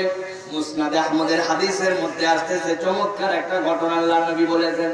আল্লাহ নবী বলছেন ও দুনিয়ার মানুষ শোনো, কোন একটা মরু প্রান্তরে 2টা ছাগল একটা পালের মধ্যে ছিল। পালের মধ্যে ছাগল 2টা যখন চলতেছে, একটা ছাগলের কেবল ছোট ছোট একটু শিং উঠেছে। ওই শিং উঠার কারণে ওরে খালি গুতাইতে মন চায়, ঘিসাইতে মন চায়। এই জন্য যেইটার শিং ওঠে নাই ওইটারে আচ্ছা মতো গুতাইছে, আমার শিং আছে আর তোর নাই। আল্লাহ রাব্বুল আলামিন কিয়ামতের দিনে যেই ছাগলটা গুতাইছিল শিং দিয়ে দিয়া ওইটারে তুলবেন, আর যেইটা গুতা খাইছিল 2টারে দাঁড় করাবেন। করানোর পরে যেইটার শিং ছিল না আল্লাহ তার মাথার মধ্যে শিং গজায় দিবেন। দেওয়ার পরে বলবেন যেইটা তোরে গুতাইছিল দুনিয়ায় ওই কয়টা গুতা ওরে দে। ওরে যখন গুতানো দেওয়া হবে হিসাব বরাবর হওয়ার পরে আল্লাহ বাহিমাতুল আনআম যতগুলো আছে সবগুলাকে বলবেন আজকের দিনে তোমরা সব মাটি হয়ে যাও। এইটার সাথে সাথে সবগুলা মাটি হয়ে যাবে। এই বিচারটা কাফের মুশরিকরা দাঁড়ায় দাঁড়ায় যখন দেখবে, আর হাতের মধ্যে তো আমলনামা দেওয়া আছে, ওই আমলনামায় দেখে আসছে যে তলা ফুটা ছিল, আমল যা করছে একটাও টিকে নাই। আল্লাহ যা বলতে বলছেন তা মানে নয়। দুনিয়ার বুকে নানান ঠেকামো করছে, মাতব্বরি করছে, বড় বড় ভাব নিয়ে আসছে, কিন্তু আজকের দিন আল্লাহ বলছেন ইয়াউমা ইয়ানজুরুল মার'উ মা কদ্দামাত ইয়াদা, পরকালের জন্য কি কি পাঠায় আসছে বান্দা আমলনামায় যখন পেয়ে যাবে, ওইটা পাওয়ার পরে এমন ভয় ধরবে মনের মধ্যে, বান্দা আল্লাহর কাছে তখন বলবে, হায় আল্লাহ, এই যে গুতাগুতির বিচার দিয়ে যেরকম এই ছাগলরে মাটি বানাই দেওয়া হলো, আমরাও যদি এরকম মাটি হইতাম তাইলে বড় বেশি ভালো হইতো। কিন্তু জিজ্ঞাসা করে মুসলমান, ওই দিন কোন মানুষের বিচার ফাইসালার পরে কি মাটি হওয়ার কোন চান্স থাকবে? ভালো করে বুঝেন প্রিয় মুসলমান, সাধারণ একটা মোবাইল যারা 2, 3, 4 বছর আগে কিনেছেন, অনেকের মোবাইল আছে 10 বছর ব্যবহার করছেন, আছে না? এখন আমাদের এই সিমের বয়স 16 বছর, আমার একই সিম ব্যবহার করতেছি। আমি তো বলি, মোবাইল কোম্পানিরা যদি একটা অপশন চালু করত, বাংলাদেশের অনেক মানুষ হার্ট ফেল করে মারা যাইতো। কি অপশন? আমাদের যদি চাপেন স্টার অমুক হ্যাশ, তাহলে আপনার ব্যালেন্স দেখায় কিনা? স্টার অমুক, তাহলে আপনার বিকাশে ঢুকা যায়, নানান কিছু চাপলে যায়। এরকম কোন সার্ভিস যদি মোবাইলে থাকতো, স্টার এত এত এত হ্যাশ চাপেন, এই মোবাইল কেনার পরে থেকে কয় টাকা এর মধ্যে রিচার্জ করছেন, পুরা অ্যামাউন্ট আপনারে দেখায় দিবে। তাহলে আমরা জানি না 10, 20, 50, 100, 300, 69, 49, 29, এইরকম করে 10, 15 বছরে মোবাইলে কত টাকা গেছে, এইটার অ্যামাউন্ট দেখলে অনেক মানুষ স্টক করে যাইতো। বুঝতে পারি নাই 5 টাকা, 10 টাকা, 20 টাকা করে কি পরিমাণ ঢুকাইলাম, ইন্টারনেটের জন্য কি পরিমাণ ঢুকাইলাম। এইটা হচ্ছে আপনার জন্য একটা অ্যাকাউন্ট। আল্লাহ বলছেন, দুনিয়ার মানুষ, দুনিয়ার সাধারণ এই মোবাইলের মধ্যে তুই যদি 100 টাকা রিচার্জ করিস, আপনার আইফোন, কি ফোন? আইফোন 12 ম্যাক্স প্রো আপনার মোবাইল, বর্তমান বিশ্বের অন্যতম দামি মোবাইল। সিম কোন কোম্পানির? সবচেয়ে ভালো কোম্পানির, একবারে 4G সিম। আপনার নাম্বার, আপনার মোবাইল, আপনার দামি সব। আপনার মোবাইলে 50 টাকা তুলছিলেন, ব্যালেন্স সব শেষ। এখন আপনার বইয়ের কাছে ফোন করবেন, আপনি মোবাইলে চাপ দিয়ে দেখতেছেন, মোবাইল আলা বলতেছে আপনার টাকা শেষ। আপনি ছাড়িয়ে দিচ্ছেন, টাকা শেষ তাই কি? আমি কোটি কোটি টাকার মালিক, 1.5 লক্ষ টাকা দামের মোবাইল, 10 বছর ব্যবহার করছি। ডুববে না ভাই? আশ্চর্য কথা, আপনার মোবাইল ব্যাংকে আপনার লাখ লাখ টাকা অন্য জায়গায় আছে, আইফোন বলে কথা, আমার বইয়ের কাছে ফোন দিচ্ছ, অবৈধ না, ঢুকবি না মানে কে? আপনি পাগল হয়ে যাবেন। লোকজন যদি এই কথাও শুনে কয়, চাপার মাথা খারাপ হয়েছে, পানি দাও নাকি? আল্লাহ বলছেন, বুঝো যে দুনিয়ার মানুষ সামান্য একটু 50 টাকার ব্যালেন্স পুরাইলে তোমার বইয়ের সাথে তুমি চলতে পারো না, তোমার কথা তোমার সেখানে যায় না, তোমার অ্যাকাউন্ট শেষ। আল্লাহ বলছেন, ওই পরকাল নামক জীবনের জন্য কি পাঠাইছো একটু খেয়াল করো। আফসোসের 3 নম্বর কারণ কিন্তু ওই দিন হবে, ইয়াউমা ইয়ানজুরুল মারউ মা কদ্দামাত ইয়াদাহু। আল্লাহ বলছেন, ওই পরকালের অনন্ত জীবনে চলার জন্য কি কি ব্যালেন্স করে আসছিস, কি পুঁজি কামাই করে আসছিস, কি সওয়াব ওই দিন তুই নিয়ে আসছিস, আমি আল্লাহ ওই দিন দেখাই দেব।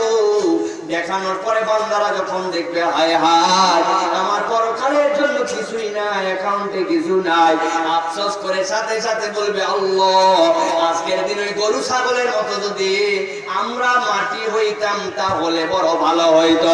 আল্লাহ বলছেন, ওই দিন মাটি হওয়ার কোনো সুযোগ থাকবে না।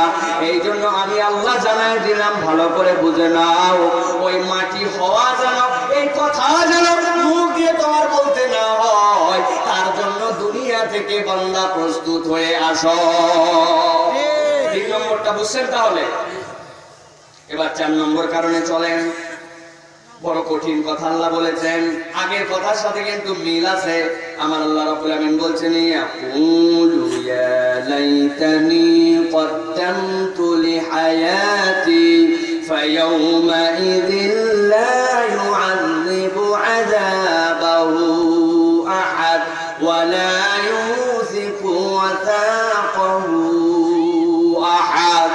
আমার আল্লাহ রাব্বুল আমিন বলছেন, ইয়াকুলু ইয়া লাইতানি, ওই দিন এক শ্রেণী বলবে, হায় আফসোস, হায় আফসোস, রব্বুল আলামিন কি জন্য আফসোস করিস রে বান্দা? আল্লাহ বলছেন, আফসোসের কারণ জেনে রে, জানার কারণে তারা বলবে, কদ্দামতু লিহায়াতি, আমি মনে করছিলাম দুনিয়ায় আমার সব, দুনিয়ায় আমার সব, দুনিয়াতে ভালো থাকলেই চলে, দুনিয়ায় নেতা হলে আমি সফল। আসলে একদম টার্গেটই করছে দুনিয়া, কিচ্ছু চাই না আল্লাহ, তুই খালি আমার দুনিয়াতে এইটা দে, দুনিয়া এইটা দে। আল্লাহ বলছেন ওই শ্রেণীর আফসোস ওই দিন শুনবে রে বান্দা। আমার আল্লাহ বলছেন কি আফসোস করবে? তারা বলবে কদ্দামতু লি হায়াতি, এই দুনিয়ার জীবনের পরে পরকাল নামক একটা জীবন আছে, ওই জীবনেরও একটা কারেন্সি আছে, ওই জীবনেরও একটা লেনদেনের ব্যবস্থা আছে, ওই লেনদেনের আইটেমটার নাম সওয়াব। আয় আল্লাহ, দুনিয়ার জন্য তো সব করলাম, আজকের দিনের জন্য তো আমি কিছুই পাঠাইয়াছি নাই। অন্য কোন আফসোসের পরে আল্লাহ রাব্বুল আলামিন তারে কি শাস্তি দিবেন, কেমন ফায়সালা হবে আল্লাহ বলছে নাকি পার্টিশনের তিনটাই বলে নাই। কিন্তু এই আফসোস যারা করবে আল্লাহ তাদের জন্য একটা ভয়াবহ কথা বলতেছেন, গভীর মনোযোগ দিয়ে বোঝেন। কি বলতেছে আল্লাহ? আমি যদি পরকালের জীবনের জন্য কিছু পাঠাইতাম, আল্লাহ এই কথা শুনে এত রাগা রাখবেন ওই দিনে। পুরো কোরআনের মধ্যে আল্লাহ তোমায় এত দ্বিতীয় কোনো জায়গায় বলেন নাই।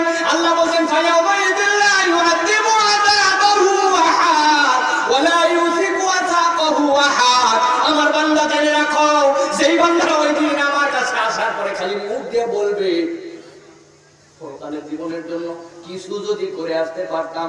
আল্লাহ বলছেন এই কথা শোনার সাথে ফেরেশতাদেরকে বলবো, ওই বদমাইশ বান্দাগুলোরে জানা, দুনিয়ার পক্ষ থেকে আগের থেকেই বলে রাখি, আমি আল্লাহ জানালাম তোরে আজকে আমি যে যা সাজা দেব, আল্লাহ থেকে ভালো শাস্তি কেউ দিতে পারে না। আর আল্লাহ বলবেন দ্বিতীয়টা ওই বান্দারে জানা, আজকে ওরে আমি যে বান্দা বানবো, আমি আল্লাহর মতো টাইট করে বানতেও দুনিয়ার কেউ পারবে না। দুনিয়ার বুকে রব্বুল আলামিন ছেড়ে দিয়ে রাখছেন, তোমার সামনে বাড়িতে সুযোগ ছিল, ও বান্দা তুমি কিছু ভুল করো, ঠিক করো, সব মিলাই করো, কিন্তু আজকের দিনে এসে বলতেছো আরে অ্যাকাউন্ট একবারে জিরো, কিচ্ছুই নাই আল্লাহ, এই জীবনের জন্য আমার কোনো প্রস্তুতি নেওয়া হয় নাই। হুজুর বলছিল, ভাগমা বলছিল, এলাকার লোক বলছিল, নানান জন নানান সময় বলছে আমার বয়স এখন কেবলমাত্র 25 বছর, কিসের নামাজ রোজারে?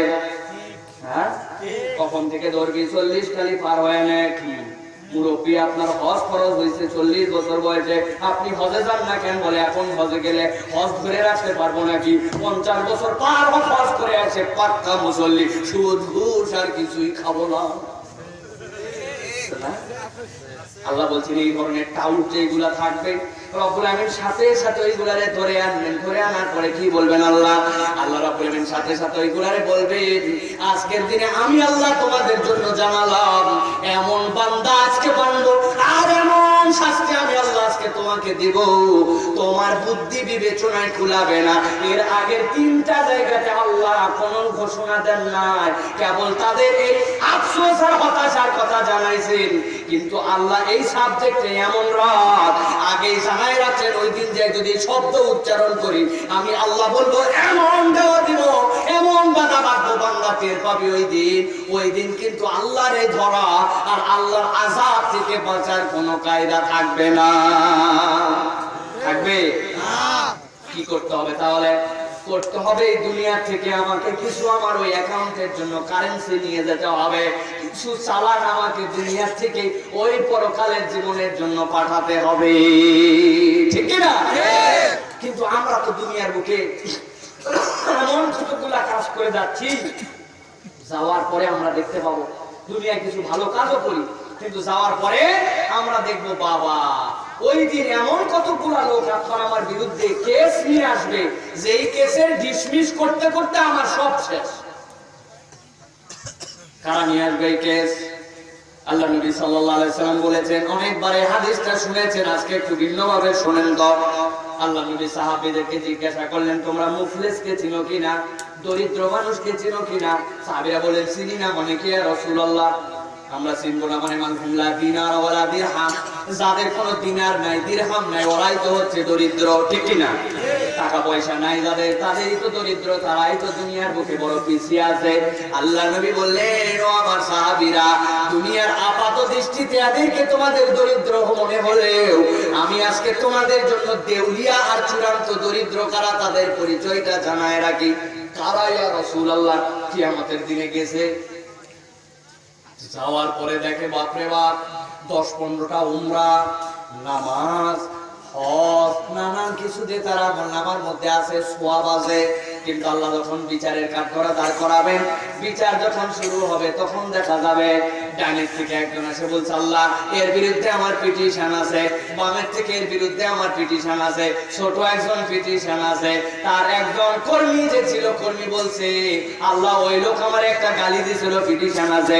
বউ এসে বলবে দুনিয়ার কেউ জানতো না, খুব ভালো মানুষ সবাই জানতো, কিন্তু ঘরের ভিতরে আমার সাথে যে দুর্ব্যবহার, যেরকম আমারে পিটাইছে আল্লাহ কোনো কারণ ছিল না, আমার একটা বিচার আছে।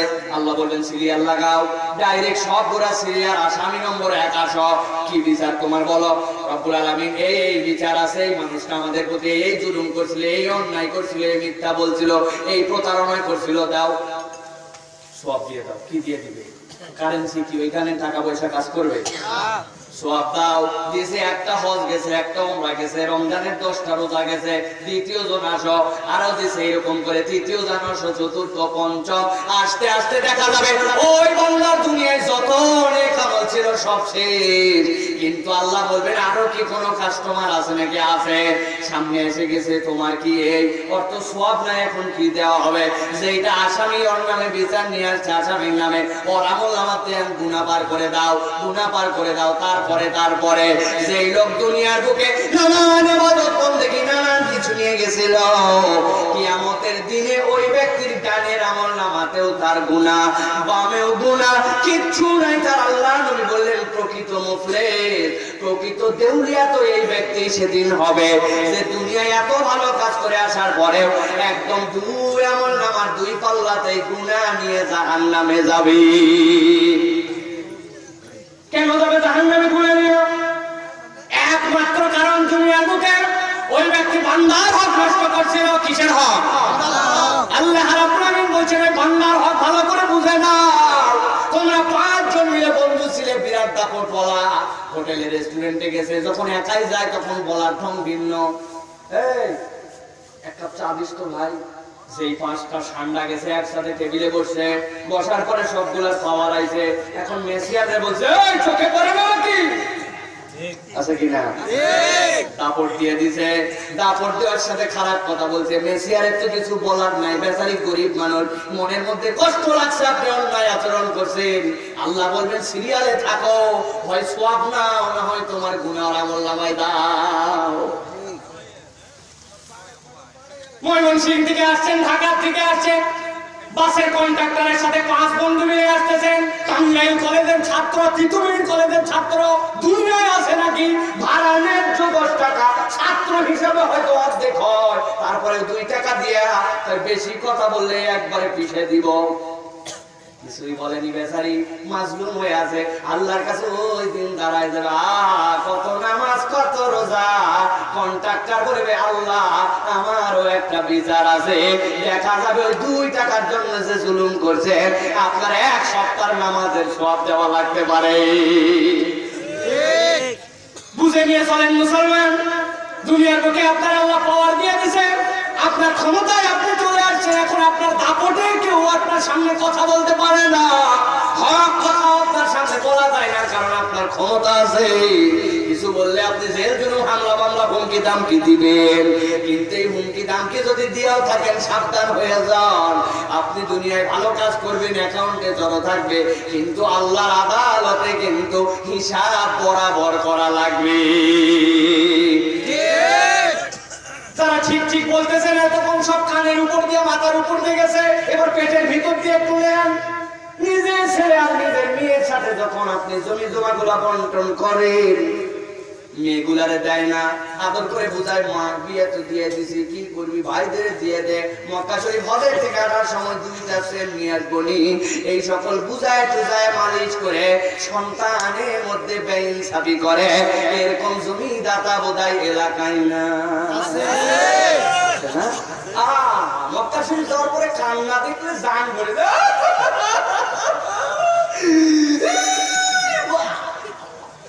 মনে করলে আমি এত কান্দে কেন, পাশে একটু যাই তো, পাশে যাই শুনতেছি দোয়া করতেছি, এতদিন পরে কাবার সামনে হাজির হয়ে গেছি, তোর গুনাহগার গোলাম, আল্লাহ মাফ করে দে, আল্লাহ মাফ করে দে, সব গুনাহ মাফ কর, তবে স্পেশালি আল্লাহ আশা রাখতে রাখতে জামাইগুলা হাজির করছিলাম, মেয়েগুলা হাজির করছি, নালের জমি খালের জমি সব ভূগোল বুঝায়, দুইটা মেয়েরে 1 বিঘা 1 বিঘা আর ছেলেগুলারে 8 বিঘা 8 বিঘা 16 বিঘা দিছে। আল্লাহ জানি তো এটা ঠিক করা হয়নি, এটা অন্যায় হয়েছে, কিন্তু কাবার সামনে আসছি গফফারুরা কিন্তু তুই মাফ করে দে। এতই সোজা। আমার আল্লাহ বলবে ও ফেরেশতারা, এখন তো আসমান থেকে ওহী নামানোর সিস্টেম নাই, যদি ওহী নামানোর সিস্টেম থাকতো ফেরেশতারে পাঠায় বলতাম তুই কিয়ামত পর্যন্ত যদি প্রত্যেক বছর হজ করতে আসি আর এই কাবার চত্বরে এসে কাঁদতে কাঁদতে যদি তুই এই চোখের পানি দিয়ে বন্যা এনে ফেলি, বান্দার হক যদি নষ্ট করে আসি, আমি আল্লাহ নিজের উপরে এইটাই নির্ধারণ করেছি, বান্দার হক নষ্ট করার গুনাহ আমি আল্লাহ মাফ করব না। ঠিক কি না? বুঝে নিয়ে চলেন। এই জন্য আল্লাহ রাব্বুল আলামিন বলেন, এই জন্য বলবে ইয়াকুলু ইয়া লাইতানি কদ্দামতু লিহায়াতি ফায়াউমাইযিল লা ইউআযিবু আযাবাহু আহাদ ওয়া লা ইউযিকু ওয়াসাকাহু আহাদ। আল্লাহ বলছেন ওই দিনে যেই বান্দারা এই কথা বলবে, আল্লাহ আমি বুঝি নাই, দুনিয়া থেকে তো পরকালের জন্য কিছু না পাঠাই এসে পড়ছি। আল্লাহ বলবেন আসলি কেন? আসার কারণে আমি আল্লাহ বললাম আজকে তোরে কেমনে শাস্তি দেওয়া লাগে আমি আল্লাহ দিব, আর কেমনে তোরে বান্দা লাগে এইটাও আমি আল্লাহ আজকে তোরে দেখাবো। নাউযুবিল্লাহ। বুঝে চলেন। খালি ওয়াজ নেতা নেত্রী মুখের ঘাড়ের উপর দিয়ে পাই করেন না, নিজের অন্তরের মধ্যে ধারণ করেন। ঠিক না? আমরা যখনই কোনো ওয়াজ করি, আমাদের মাওলানা বেলাল সাহেব গীবতের ওয়াজ করছে, ওই সময় কত লোকের মনের মধ্যে হয়েছে হ্যাঁ হ্যাঁ অমুক লোকটা গীবত করে, আমি জানি খুব খারাপ, এই লোকটা যদি ঠিক হতো খালি গীবত করে। ও বাবা, আপনি অমুক লোক ভাবলেন, আপনি আগে নিজে ভাবেন যে আমি করি কিনা, অমুক লোকের হিসাব আল্লাহ আপনার কাছে নিবে নাকি? নিবে? এই জন্য নিজেদের মধ্যে আগে সংশোধন নিতে হবে। এইটা গেল আপনার আমার জন্য 4 নম্বর কারণ। এবার আল্লাহ রাব্বুল আলামিন 5 নম্বর বলছেন, ওই দিন এক শ্রেণীর মানুষ আফসোস করবে, তারা কারা হবে? আল্লাহ সূরা আল হাক্কার মধ্যে বলছেন, ওয়া আম্মা মান উতিয়া কিতাবাহু বিশিমালিহি ফায়াকুলু ইয়া লাইতানি লাম উতা কিতাবিয়া ওয়া লাম আদরি মা حسابيا يا ليتها كانت القاضية। আল্লাহ বলছেন ওই দিন এক শ্রেণীর আফসোস হবে, তাদের আফসোসের কারণ হবে কি জানো নাকি? আমি আল্লাহ বললাম ওই দিন দুই ভাবে বান্দার আমলনামা দেওয়া হবে। আম্মা মান উতিয়া কিতাবাহু বিয়ামিনি, যেই না এক শ্রেণীর আমলনামা ডান হাতে আসবে, ওই বান্দাগুলো খুশিতে বাগবাতুন হয়ে যাবে। আল্লাহ বলছেন এমন খুশি হবে তারা ওই আমলনামা নিয়ে নিজের পরিবারের দিকে দৌড় লাগাবে। দেখো দেখো দেখো দেখো দেখো দেখো, আল্লাহ বলছেন তারা মাসরুরা, আস্তে আস্তে যাবে না, দৌড়ায় দৌড়ায় যাবে। কার কাছে যাবে? হালি, তাদের পরিবারের কাছে। আমার আল্লাহ আমার সাথে কি ব্যবহার করেছেন। ছেলের রেজাল্ট ভালো হয়ে গেছে, আপনার গ্রামের লোকজন তেমন কেউ জানে না, আপনি আসতেছেন ছেলের রেজাল্ট নিয়ে, ভিতরে বলার জন্য কিন্তু উগলাই। ঠিক না? রাস্তায় একজনের সাথে দেখা হয়েছে, কই আজকে রেজাল্ট হয়েছে তুই জানিস নাকি?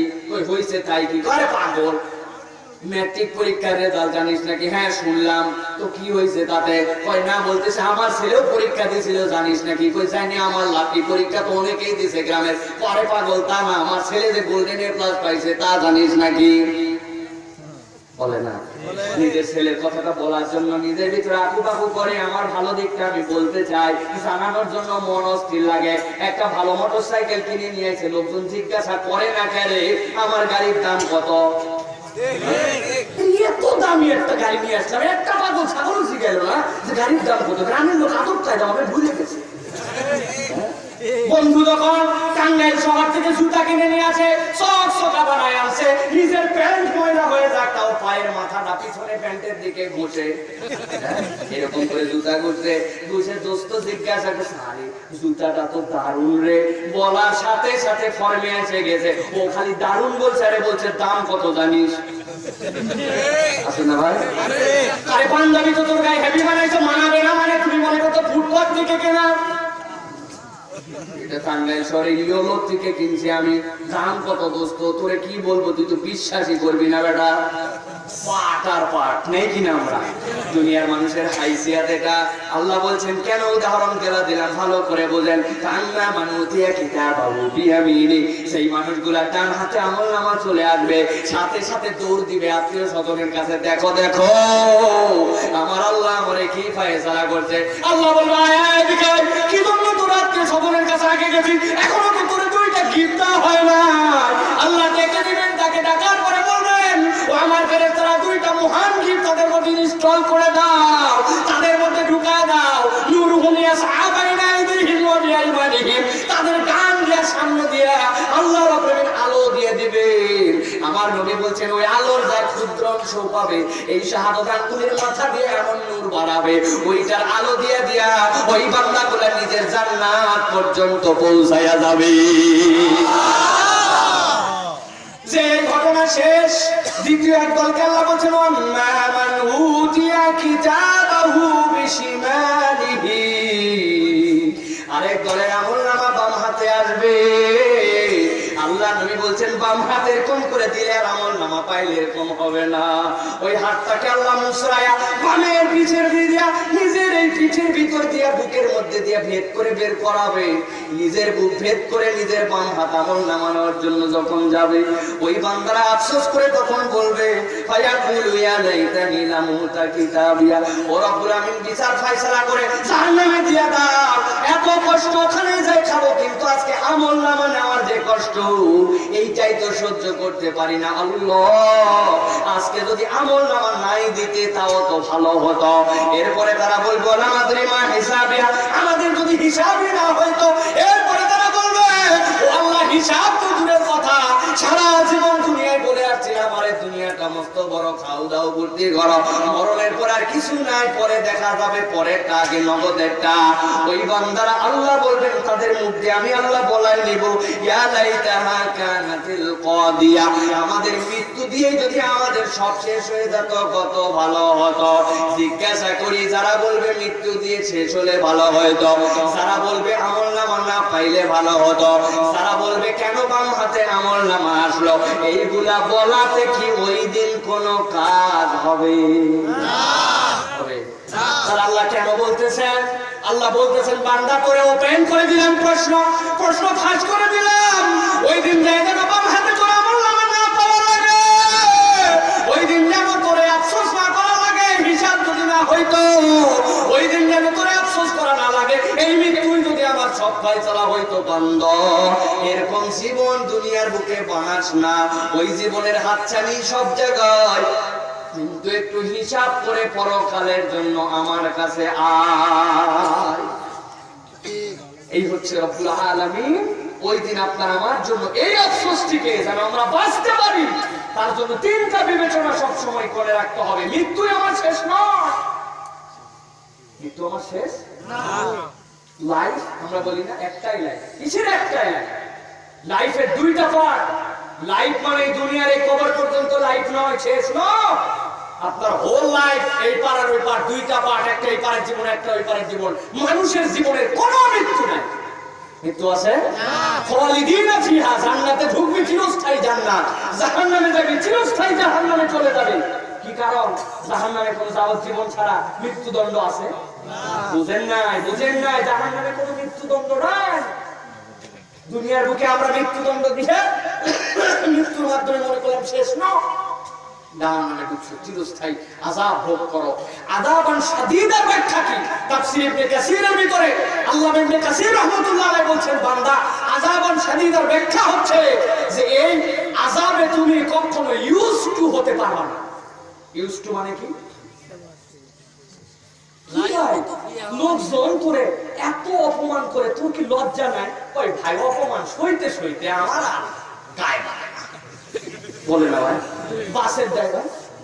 বাসের ড্রাইভারদেরকে আমরা কি বলি?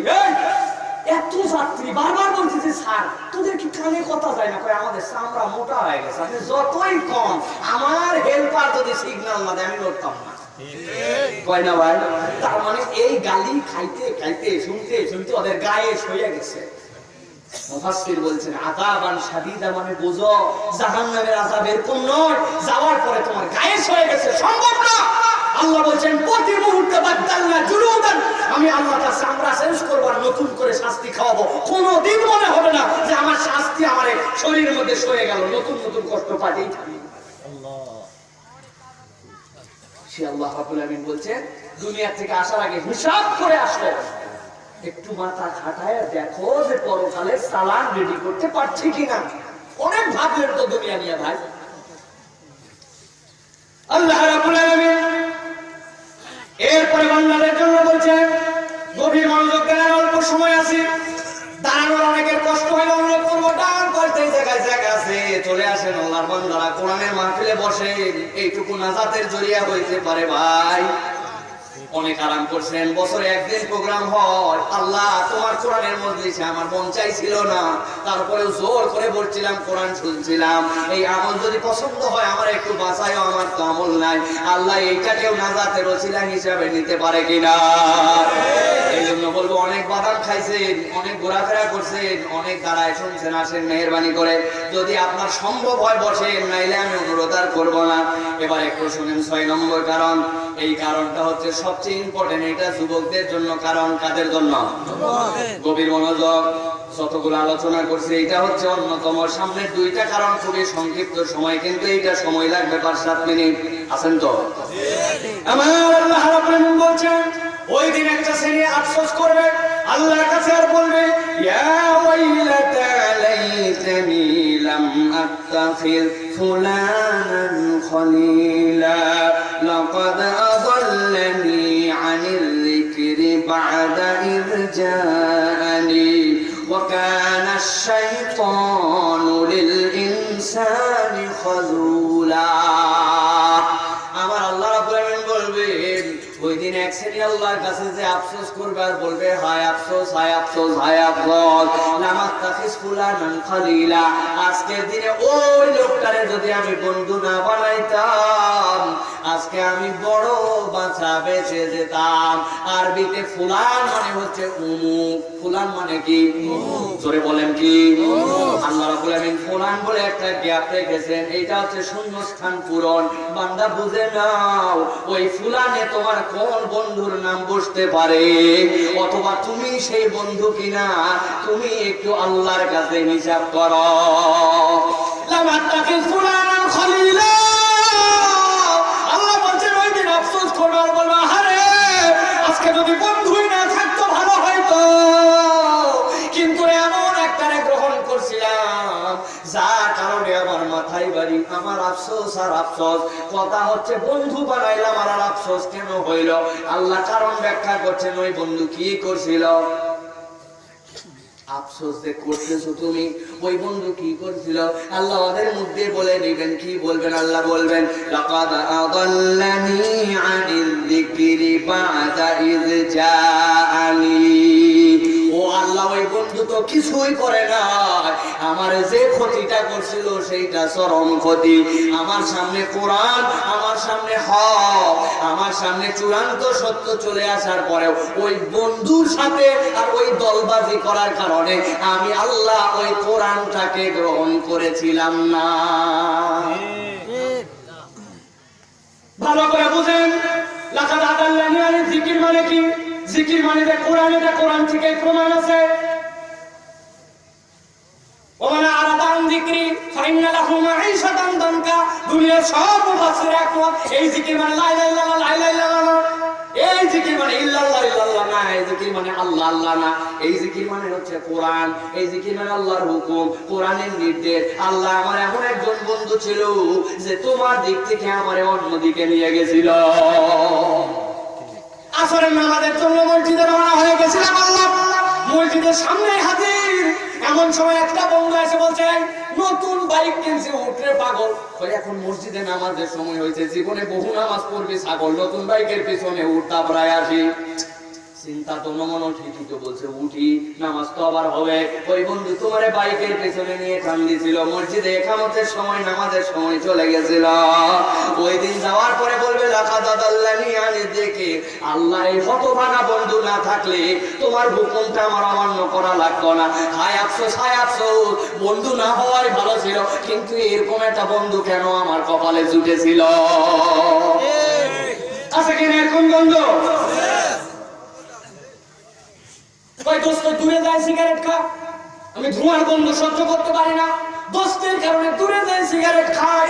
একদিন, 2 দিন, 3 দিন, 10 দিন যখন একসাথে চলছে, ওই দোস্ত সিগারেট খাওয়া কেনার সাথে সাথে ওই বন্ধু যেটা 10 দিন আগে বলছিল দূরে যায় সিগারেট খা, ধোঁয়া শুনলে আমার কাছে আসে, ওই বন্ধু সিগারেট কেনার পরে বলছে ফার্স্ট কল। কি কল? ফার্স্ট কল বোঝেন? মানে একটা বিড়ি কিনছে, 3 জন বন্ধু আছে, প্রথমে আমি টান দিব, তারপরে তুই, তারপরে তুই, 3টা করে টান দিয়ে সব খরচ চলবে। সেই দোস্ত 10 দিন আগে ধোঁয়ার গন্ধ শুনতে পারে না, খুব খুব করে কাছে, আজকে 10ম দিনে ওই বন্ধুর খপ্পরে পরে বিড়ি কেনার পরে প্রথম ভাগসায় আসে না। ভালো করে বুঝে নেন প্রিয় ভাইরা, কারে বন্ধু বানাইছেন, কার সাথে আপনি ঘোরেন, কার জন্য আপনার মহব্বত, সে কি আপনার সাথে চলে কিনা, সে আপনার দিনদারির পথে আরে কিনা, কই কিরে টাকা পয়সা কি ফুরাইছে নাকি, লাগলে 10 টাকা নিয়ে একটা বলাকা প্লেট কিনে নিজেই দাঁড়িয়ে চাস, ছাগলের মতো কোমরের মধ্যে দাঁড়িয়ে রাখছিস কেন? নাউজুবিল্লাহ। খোঁজ খবর নিয়ে দেখেন, বন্ধুর সহবতে ওই বন্ধুতে এত স্মার্ট, এত হাফ করে চলে, ওর দাড়ি নাই, এই জন্য সে দাড়ি রাখতে পারে না। হুজুররা এত ওয়াজ করলো, আর মুখের মধ্যে আজ পর্যন্ত দাড়ি আসে না কেন? আল্লাহ বলছেন ওই বন্ধু ওই খারাপ সঙ্গের সাথে চলার কারণে দুনিয়ায় তোমারে ধরবো না, কিছু বলবো না, কিন্তু কিয়ামতের দিন আল্লাহ বলবে, একটাই আফসোস করবে, ইয়া ওয়াইলাতা লামাত্তাখিজ ফুলানান খালিলা, ওইটারে যদি বন্ধু না বানাইতাম বেঁচে যেতাম। কি জন্য বাঁচবো? লাকাদ আল্লাহ নিয়ে হাজার হাজার মানুষ বলছিল তোমরা কোরআনের এই বিধান মেনে নাও, এটাই আল্লাহ রাসূলের বিধান, এটাই কোরআনের বিধান, কিন্তু কতগুলা সান্ডা পান্ডা তাদের রাজনৈতিক জোটের মধ্যে ছিল, ওদেরকে বন্ধু ভাবছিল, ভাইবে ওরা বলছে সব হুজুর ভুল বলছে, হুজুররা বললেই মানা লাগবে নাকি? ঠিক বলেন না, চুপ করে থাকেন, বুঝে নেন কেন? প্রিয় মুসলমান, ভালো করে বুঝেন, আল্লাহ রাব্বুল আলামিন বলেন ওয়া কানা শাইতানু লিল ইনসানি খাযুলা।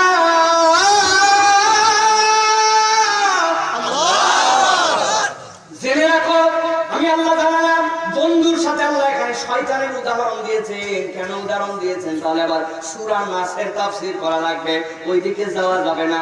আল্লাহ এখানে বলছেন এরা বন্ধুরূপী, কিন্তু এরা শয়তানের সাক্ষাৎ প্রতিচ্ছবি। এই জন্য প্রিয় যুবক, তোমার পায়ে হাত দিয়ে অনুরোধ করে চয়েস করে দেখো, তুমি কার বন্ধু হওয়ার যোগ্য রাখো, কারে তুমি বন্ধু বানাবে। আল্লাহ রাসূল সাল্লাল্লাহু আলাইহি ওয়াসাল্লাম বলছেন আলমারু আলা দীনি খালিলিহি, দুনিয়ার বুকে একজন মানুষ হচ্ছে তার বন্ধুর প্রতিচ্ছবি, বন্ধু দিয়েই সে চলে, বন্ধু ছাড়া চলতে পারে না। কে আপনার বন্ধু হতে পারে, কারে আপনার আপন ভাবতেছেন, আপনার পর্যালোচনা করার সময় আসছে। নসেত কিয়ামতের দিনে যাওয়ার পরে যতই আফসোস করেন কোনো কাজ হবে না। আল্লাহ বলছেন ওই দিন বিপদ তো বিপদ, ডবল একটা বিপদ হবে। কি বিপদ? ডবল। কি বিপদ? কি বিপদ? ডবল। আল্লাহ কোন জায়গায় বলেন না, এই জায়গায় আয়াতে উল্লেখ করেছেন ওয়া ক্বালার রাসূলু ইয়া রাব্বি ইন্না কওমি ইত্তাখাযু হাযাল কুরআনা মাহজুরা। আল্লাহ বলবেন রাসূল একটা পিটিশন নিয়ে ওই দিন আসবেন, আসার পরে বলবেন আল্লাহ এতগুলা বান্দারা আফসোস করছে, সেখানে আমার কোনো বক্তব্য নাই, কিন্তু যেই বান্দারা দুনিয়ায় বন্ধুত্বের কারণে, নানান ধরনের গোষ্ঠীপ্রীতির কারণে দুনিয়ার থেকে যারা আজকে বিপদগ্রস্ত, তারা তো বলতেছে এই বন্ধু যদি না হইতো তাইলে আমি বাঁচতাম। আল্লাহ আমার একটা কথা আছে তাদের প্রতি, কি কথা? হে আল্লাহ, আমার এই কওমের কাছে আমি কোরআন নিয়ে আসছিলাম, কোরআন বোঝানো হয়েছিল, আমার প্রতিনিধি হিসাবে উলামায়ে কেরাম কোরআন বুঝাইছিলেন, কিন্তু এই মানুষগুলা কোরআনকে অবহেলার পাত্র আর তুচ্ছ তাচ্ছিল্য হিসাবে নিয়েছিল। একটু মাথা নিচু করে চোখ বন্ধ করে যদি 30 সেকেন্ড দেওয়া হয়, একটু কল্পনা করে দেখেন তো এই সমাজের কম অজস্র মানুষ আমাদের আছে কিনা যারা কোরআনকে হালকা, কোরআনের বিধিবিধান শোনার পরে মনের মধ্যে দাগ কাটে না, কোরআনকে একটা খেলার মতো করে ওয়াজের মতো হয়, বলার মতো হয়, কিন্তু কোরআনকে তাদের অন্তরে স্থান দেয় না। এরকম মানুষ কি আছে কিনা? যারা আমরা হিসাব করে দেখেন, এখানে এমন মানুষ আছেন অপমানিত হয়ে যাবেন, কারণ আপনাকে সত্য বলতে হবে 30 দিন চলে গেছে এখনো কোরআন পড়েন নাই, মাসাব ছিল দেখেন এরকম মানুষ আছে না? 30 দিন কিসের, 1 মাস হয়েছে। এমন যুবক আছে সায়েন্স বুঝে, অ্যাপ্লাইড কেমিস্ট্রি বুঝে, ফিজিক্স বুঝে, অ্যালজেব্রা বুঝে, ম্যাথমেটিক্স বুঝে, দুনিয়ার সব সূত্র সাধারণ জ্ঞান অসাধারণ জ্ঞান দিয়ে পাগল, ইন্টারমিডিয়েট পাস করছে, কোরআন পড়তে পারেন এরকম লোক আছে না? আছে। কি মা কব্বর, কি গরম, চাচাদের ভাত দেখলে অস্থির হয়ে যায়, হয় না? মসজিদে আসে বাচ্চাদের সাথে পর্যন্ত দাঁত কি মারে কালে, মুরব্বী ঢুকছে তার মানে বোঝা গেল পোলাপান যদি একটু কথা বলে তাদেরকে ইচ্ছা মতো ঠ্যাংটিং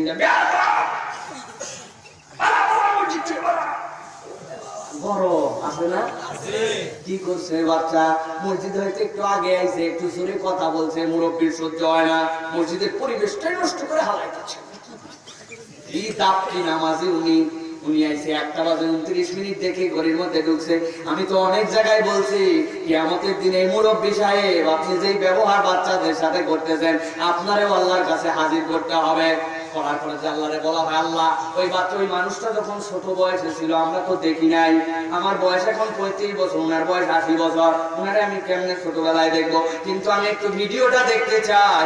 ওনার বয়স যখন 7 বছর ছিল, আজকে আমার এই মসজিদে যেরকম ছাড়িয়ে দিছে, ওই 7 বছর বয়সে মুরব্বী আজান হয়েছিল জোহরের, কি করতেছিল আমার আল্লাহ একটু দেখাও। তখন দেখা যাবে আজান হয়ে গেছে, মুরব্বী তখনও মার্বেল খেলতেছে। এখন এসে বিরাট হুজুর আপনি, হ্যাঁ বাচ্চা কাচ্চা একটু কিছু বলে আপনি ইচ্ছা মতো খালি ঠান তিনটা বিয়ে করে বকাবকি করেন মসজিদে পড়া আছে না? এরকম আছে না? সবার চরিত্র বদলান মুরব্বী আপনি। আল্লাহর সাথে কিছু ব্যবসা করেন শেষ বয়সে, পকেটের মধ্যে 10 টাকার চকলেট কিনে রাখেন, মসজিদের মধ্যে আরে আমি আসার আগে তুই আইছিস, ধর 2টা চকলেট খা, আসরের সময় যদি আসি 3টা চকলেট দিব তোরে, মাগরিবে যদি দেখি 10টা চকলেট দিব, আর ফজরে যদি আসি 10 টাকা পাবি। ওই বাচ্চা যদি মসজিদে একদিন আসে আপনার এই কথায়, আল্লাহর সাথে আপনার ব্যবসা হয়ে গেছে 5 লক্ষ টাকা। খালি বকেন আপনি আর কষ্ট দেন। প্রিয় মুরব্বীরা, এই জন্য সাবধান হতে হবে। আল্লাহ রাব্বুল আলামিন বলছেন রাসূলের পিটিশন থেকে যদি বাঁচতে চাও, আমি আল্লাহ বললাম, আল্লাহ রাসূল কিন্তু বলবেন ওই দিন ইন্না কওমিত্তাখাযু হাযাল কুরআনা মাহজুরা। আমার এই কওমের কাছে কোরআনের কথা বারবার বলা হয়েছিল। আল্লাহ ওই মুরব্বী কত মাতব্বরি করছে, কত ফুটানি করছে, কত কিছু করছে, কিন্তু কোরআনকে তারপরেও গ্রহণ করে নাই। কোরআনটা শেখার মতো আগ্রহ তার মনে জন্মায় নাই। আছে কিনা? এখন আর ওয়াজ ভালো লাগতেছে না আপনাদের, আমি জানি কেমনে ভালো লাগবে আমাদের। 25 বছর 30 বছর পর হলো যুবক, তুমি এখনো কোরআন পড়তে শিখলে না। হুমায়ুন আহমেদের কয়টা উপন্যাস পড়ছো বলে বেশিরভাগই আমার পড়া আছে। কি সাহিত্য প্রেমী আপনি! জাফরি করে কত ধরনের আপনি গল্প কাহিনী পড়ছেন। জাফরের সব পড়া শেষ, আমার বাড়িতে যাই দেখি জাফর সমগ্র আছে, সব সমগ্র তোমার বাড়িতে। আর 8টা দিন হলে পুরা কোরআনের মাথা মাথা। আমার আল্লাহ কি বলেছেন একটা বাংলা ভাষায় পড়া যায়, জীবনে পড়তে আগ্রহ হলো না। আমার আল্লাহ রাসূলকে এমনি বলবেন নাকি? আল্লাহ এই কওমে কোরআনকে খেল তামাশার মতো নিয়েছিল। ওই দিন আল্লাহ নবীর ওই দায়ের করা মামলার মধ্যে থেকে যদি বাঁচতে চাও, তাহলে আল্লাহ রাব্বুল আমিনের নির্দেশ অনুযায়ী কোরআনকে ধরতে হবে। ঠিক কি না? রাজি আছেন? আল্লাহ রাব্বুল আমিন এরপরে বলছেন ওই দিনে প্রিয় ভাইয়েরা মুসলমানরা দুনিয়া থেকে প্রস্তুতি নিয়ে আসো।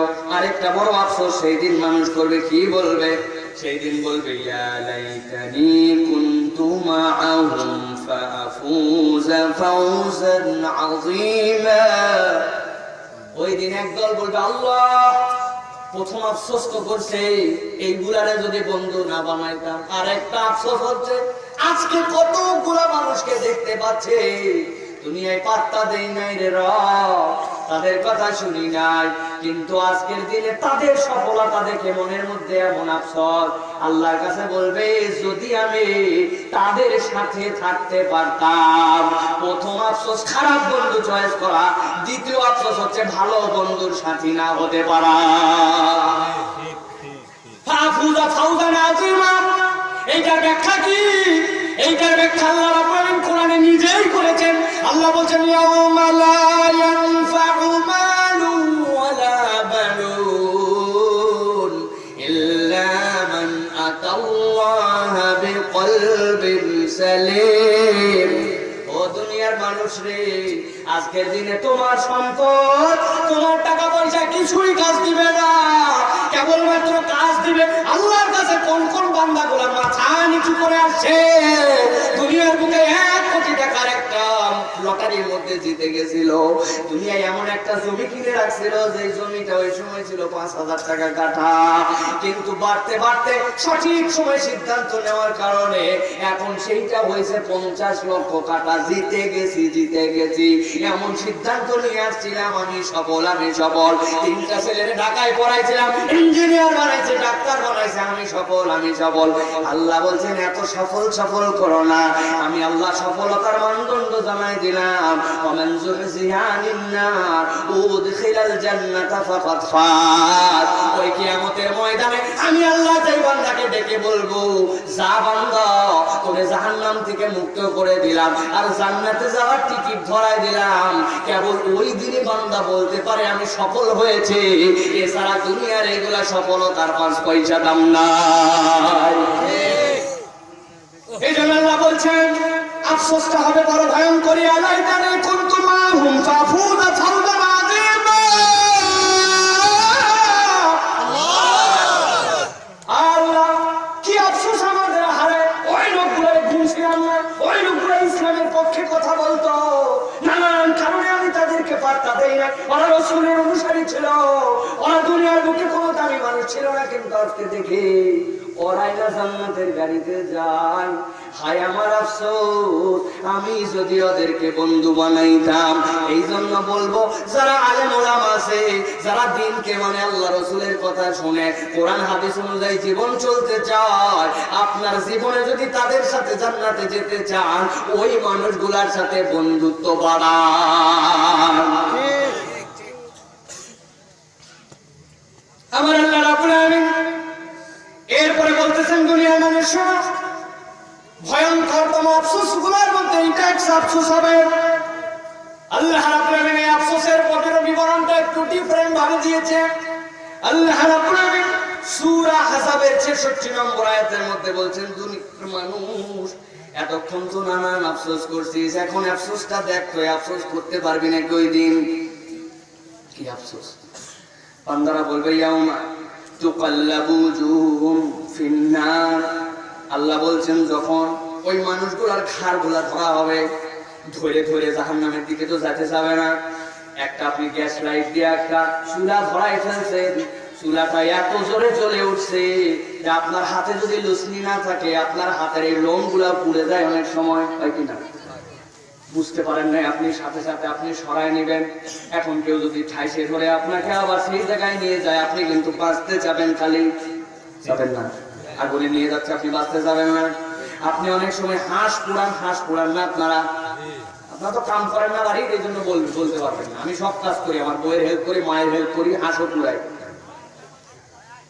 ধোঁয়া টোয়া তুলে দেওয়ার পরে মারে বলছে আমারে তো আমি পুরাই। হাঁস পুরানোর সময় অনেক সময় লোম পুড়ে যায়, নিজে বাসায় হাঁস পুরায় আগুনের মধ্যে ধোঁয়া পুরানোর জন্য।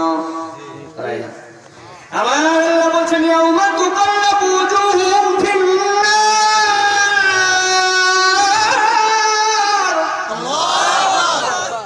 ওই দিন ওইগুলা গেদি ধরে ধরে যখন জাহান্নামের দিকে মুখ ফিরিয়ে দেওয়া হবে, কি করবে তোরা তখন?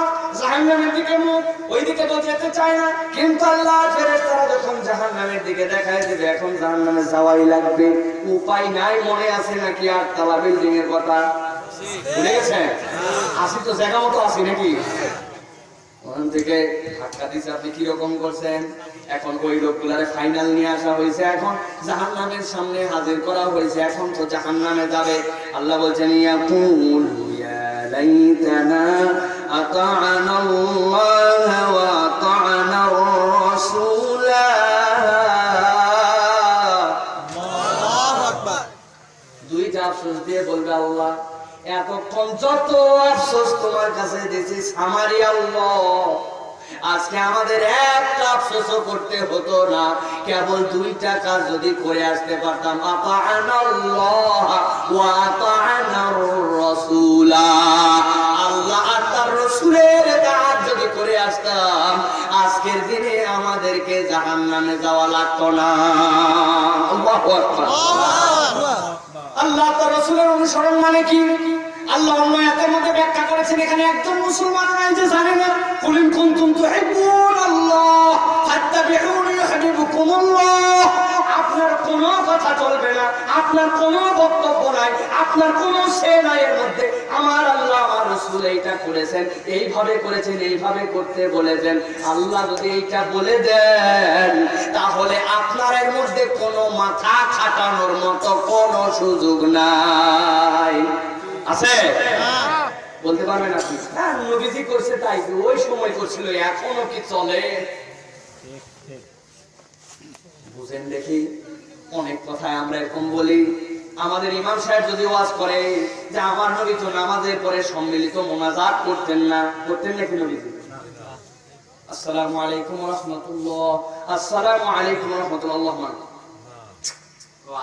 সবাই যদি হুজুর মোনাজাত না করে লোকজন বলবে কি ব্যাপার হুজুর, আমার বাপ করলো তার বাপ করলো, এই মসজিদকে আজকে নাকি 50 বছর ধরে করলো, আপনি কি নতুন মাসলা নিয়ে আসলেন নাকি?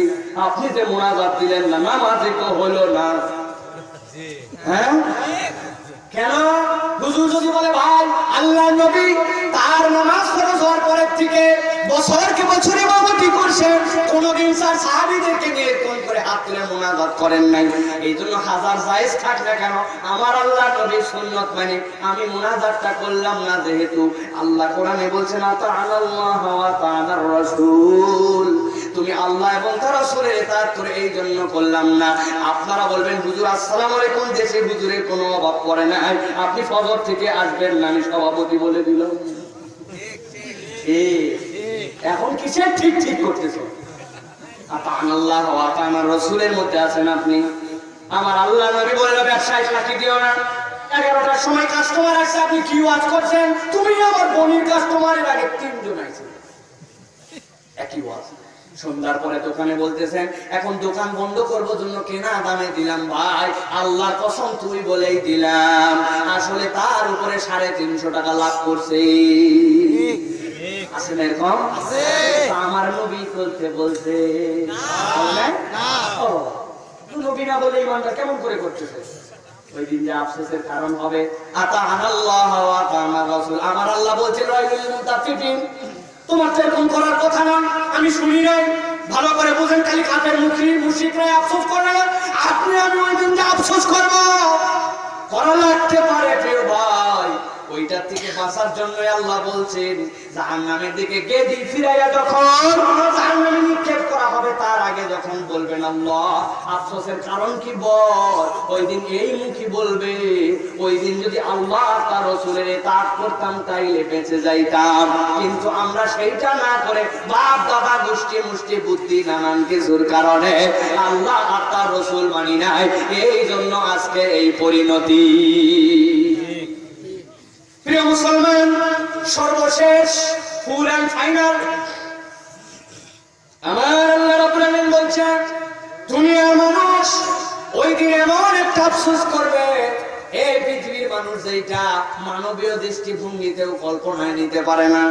কি আফসোস করবে আল্লাহ বলছেন ওয়ায়াউমা ইয়া'আদুস সালিমু আলা ইয়াদাইহি ইয়াকুলু ইয়া লাইতানি ইত্তাখাযতু মা'আর রাসূলি সাবিলা।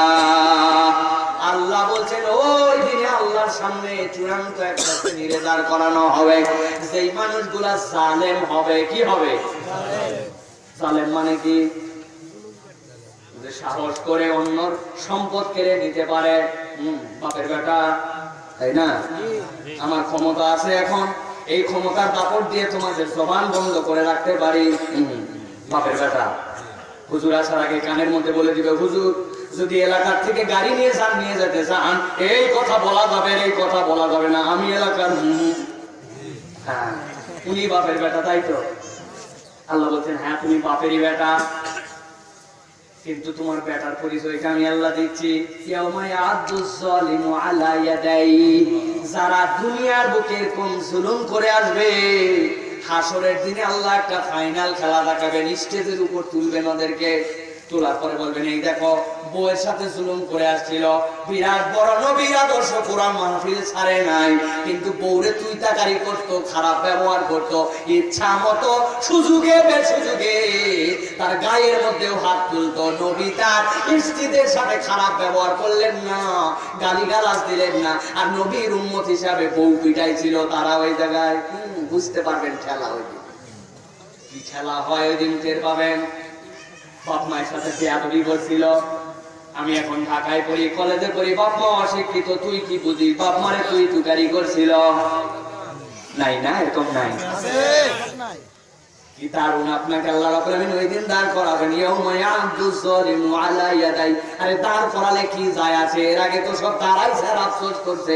আল্লাহ বলছেন ওই দিন তাদের হাতগুলারে আল্লাহ সামনে নেওয়াবেন, নেওয়ানোর পরে নিজের হাতের কম করে কামড় দিবে, দিয়ে 4 আঙ্গুল ফেলায় দিছে, আবার কামড় দিয়ে পরের আঙ্গুল ফেলাইছে, আবার কামড় দিয়ে হাত ফেলাইছে, নিজের হাত কামড়ায় কামড়ায় সব মানুষের সামনে আল্লাহ রাব্বুল আলামিন ওদেরকে কামড়ায় কামড়ায় ফেলাবেন। পারবেন না? দেখি একজন 1000 টাকা দিব, কেউ নিবেন 1000 টাকা? আমার কাছে আছে 1000 টাকা দিব, খালি আঙ্গুলটা কট করে কাটে আমার কাছে জমা দেন। 1000, 2000, 3000। এই মুহূর্তে পকেটে প্রায় 24,000 টাকা আছে আমার ডাইন পকেটে। দিবেন 24,000 অফার। এই জায়গায় কামড় দিয়ে খালি দিবেন সম্ভব না। কাঁচা বাচ্চা, একদম কচি বাচ্চারেও যদি বলা হয়, কেউ সালা, কেউ নিজের হাতে নিজে কামড় দেয় না, দেয়? আমার একটা মেয়ে আছে, মেজো মেয়ে, যেটা মাত্র বয়স হচ্ছে 2.5 বছর। কি যে হয়েছে, এইগুলা নতুন দাঁত উঠছে, খালি কামড় দেয়, সারে পারে ধারে কামড় দেয়। ছোট বোন, বড় বোন, মা, কোনো কথা নেই, দাদারে বন্ধু কামড়ায়। আমি বললাম ঠিক করে দেখি তো কেমনে কি হয়। বললাম মা এদিকে আয় তো, আসছে। ওর একটা আঙ্গুল নিয়েছি, আমার একটা আঙ্গুল নিয়েছি, পাশাপাশি 2টা আঙ্গুল নিয়ে বললাম মা এবার তোর মুখের মধ্যে দিয়ে একটা ওর একটা আমার, দে কামড় দে, জোরে দে। আর দিকে কামড় দেয় না, আস্তে করে খালি ওরটা বাইর করে।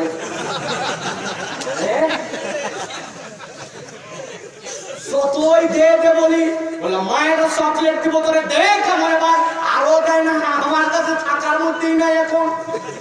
অন্য সময় কামড়ায় হলুস্তুর, এখন নিজের নখ নিজে কামড় দেয় না। 2 বছরের বাচ্চাও বোঝে। আমার আল্লাহ কেন এই কথা বললেন? তাহলে আমার আল্লাহ বললেন ওই দিন জাহান্নাম তো পাবি পাবি সালিম রে, তোরে চূড়ান্ত বেইজ্জতের আগে একটা বেইজ্জত করে দেখাবো। নিজের হাতে নিজে কামড় দিয়ে দিয়া কামড়ায় নিজের হাত আগে প্যারালাইসিস বানায় দিবে, আর আফসোস করবে আর বলবে আজকের দিনে তো এই জন্যই কামড়াচ্ছে, ইয়া লাইতানি তাখাসতু মা'আর রাসূলি সাবিলা। আমার রাস্তাটা যদি হাজার হাজার মুখী না করে আমার রাসূলের রাস্তার সাথে মিলায় নিতাম, তাইলে আমার আর হাত কামড়ানো লাগতো না। এখন যারা এই জন্য কোরআন হাদিসের দলে, আল্লাহ রাসূলের দলে আপনাদেরকে ডাকে, এইটা বাপের স্বার্থ উদ্ধারের জন্য নয়, ওই দিনের হাত কামড়ানির থেকে বাঁচানোর জন্য রাসূলের দলে আসতে বলে। এখন গ্রহণ করবেন কি করবেন না, এটা আপনাদের ব্যাপার, আমাদের ব্যাপার, ঠিক না? আল্লাহ রাব্বুল আলামিন আমাদেরকে বুঝ দান করে, বলেন আল্লাহুম্মা আমিন। আল্লাহর কাছে আমরা ফরিয়াদ দেব, রব্বুল আলামিন তুমি ওই দিন আর যাই করো।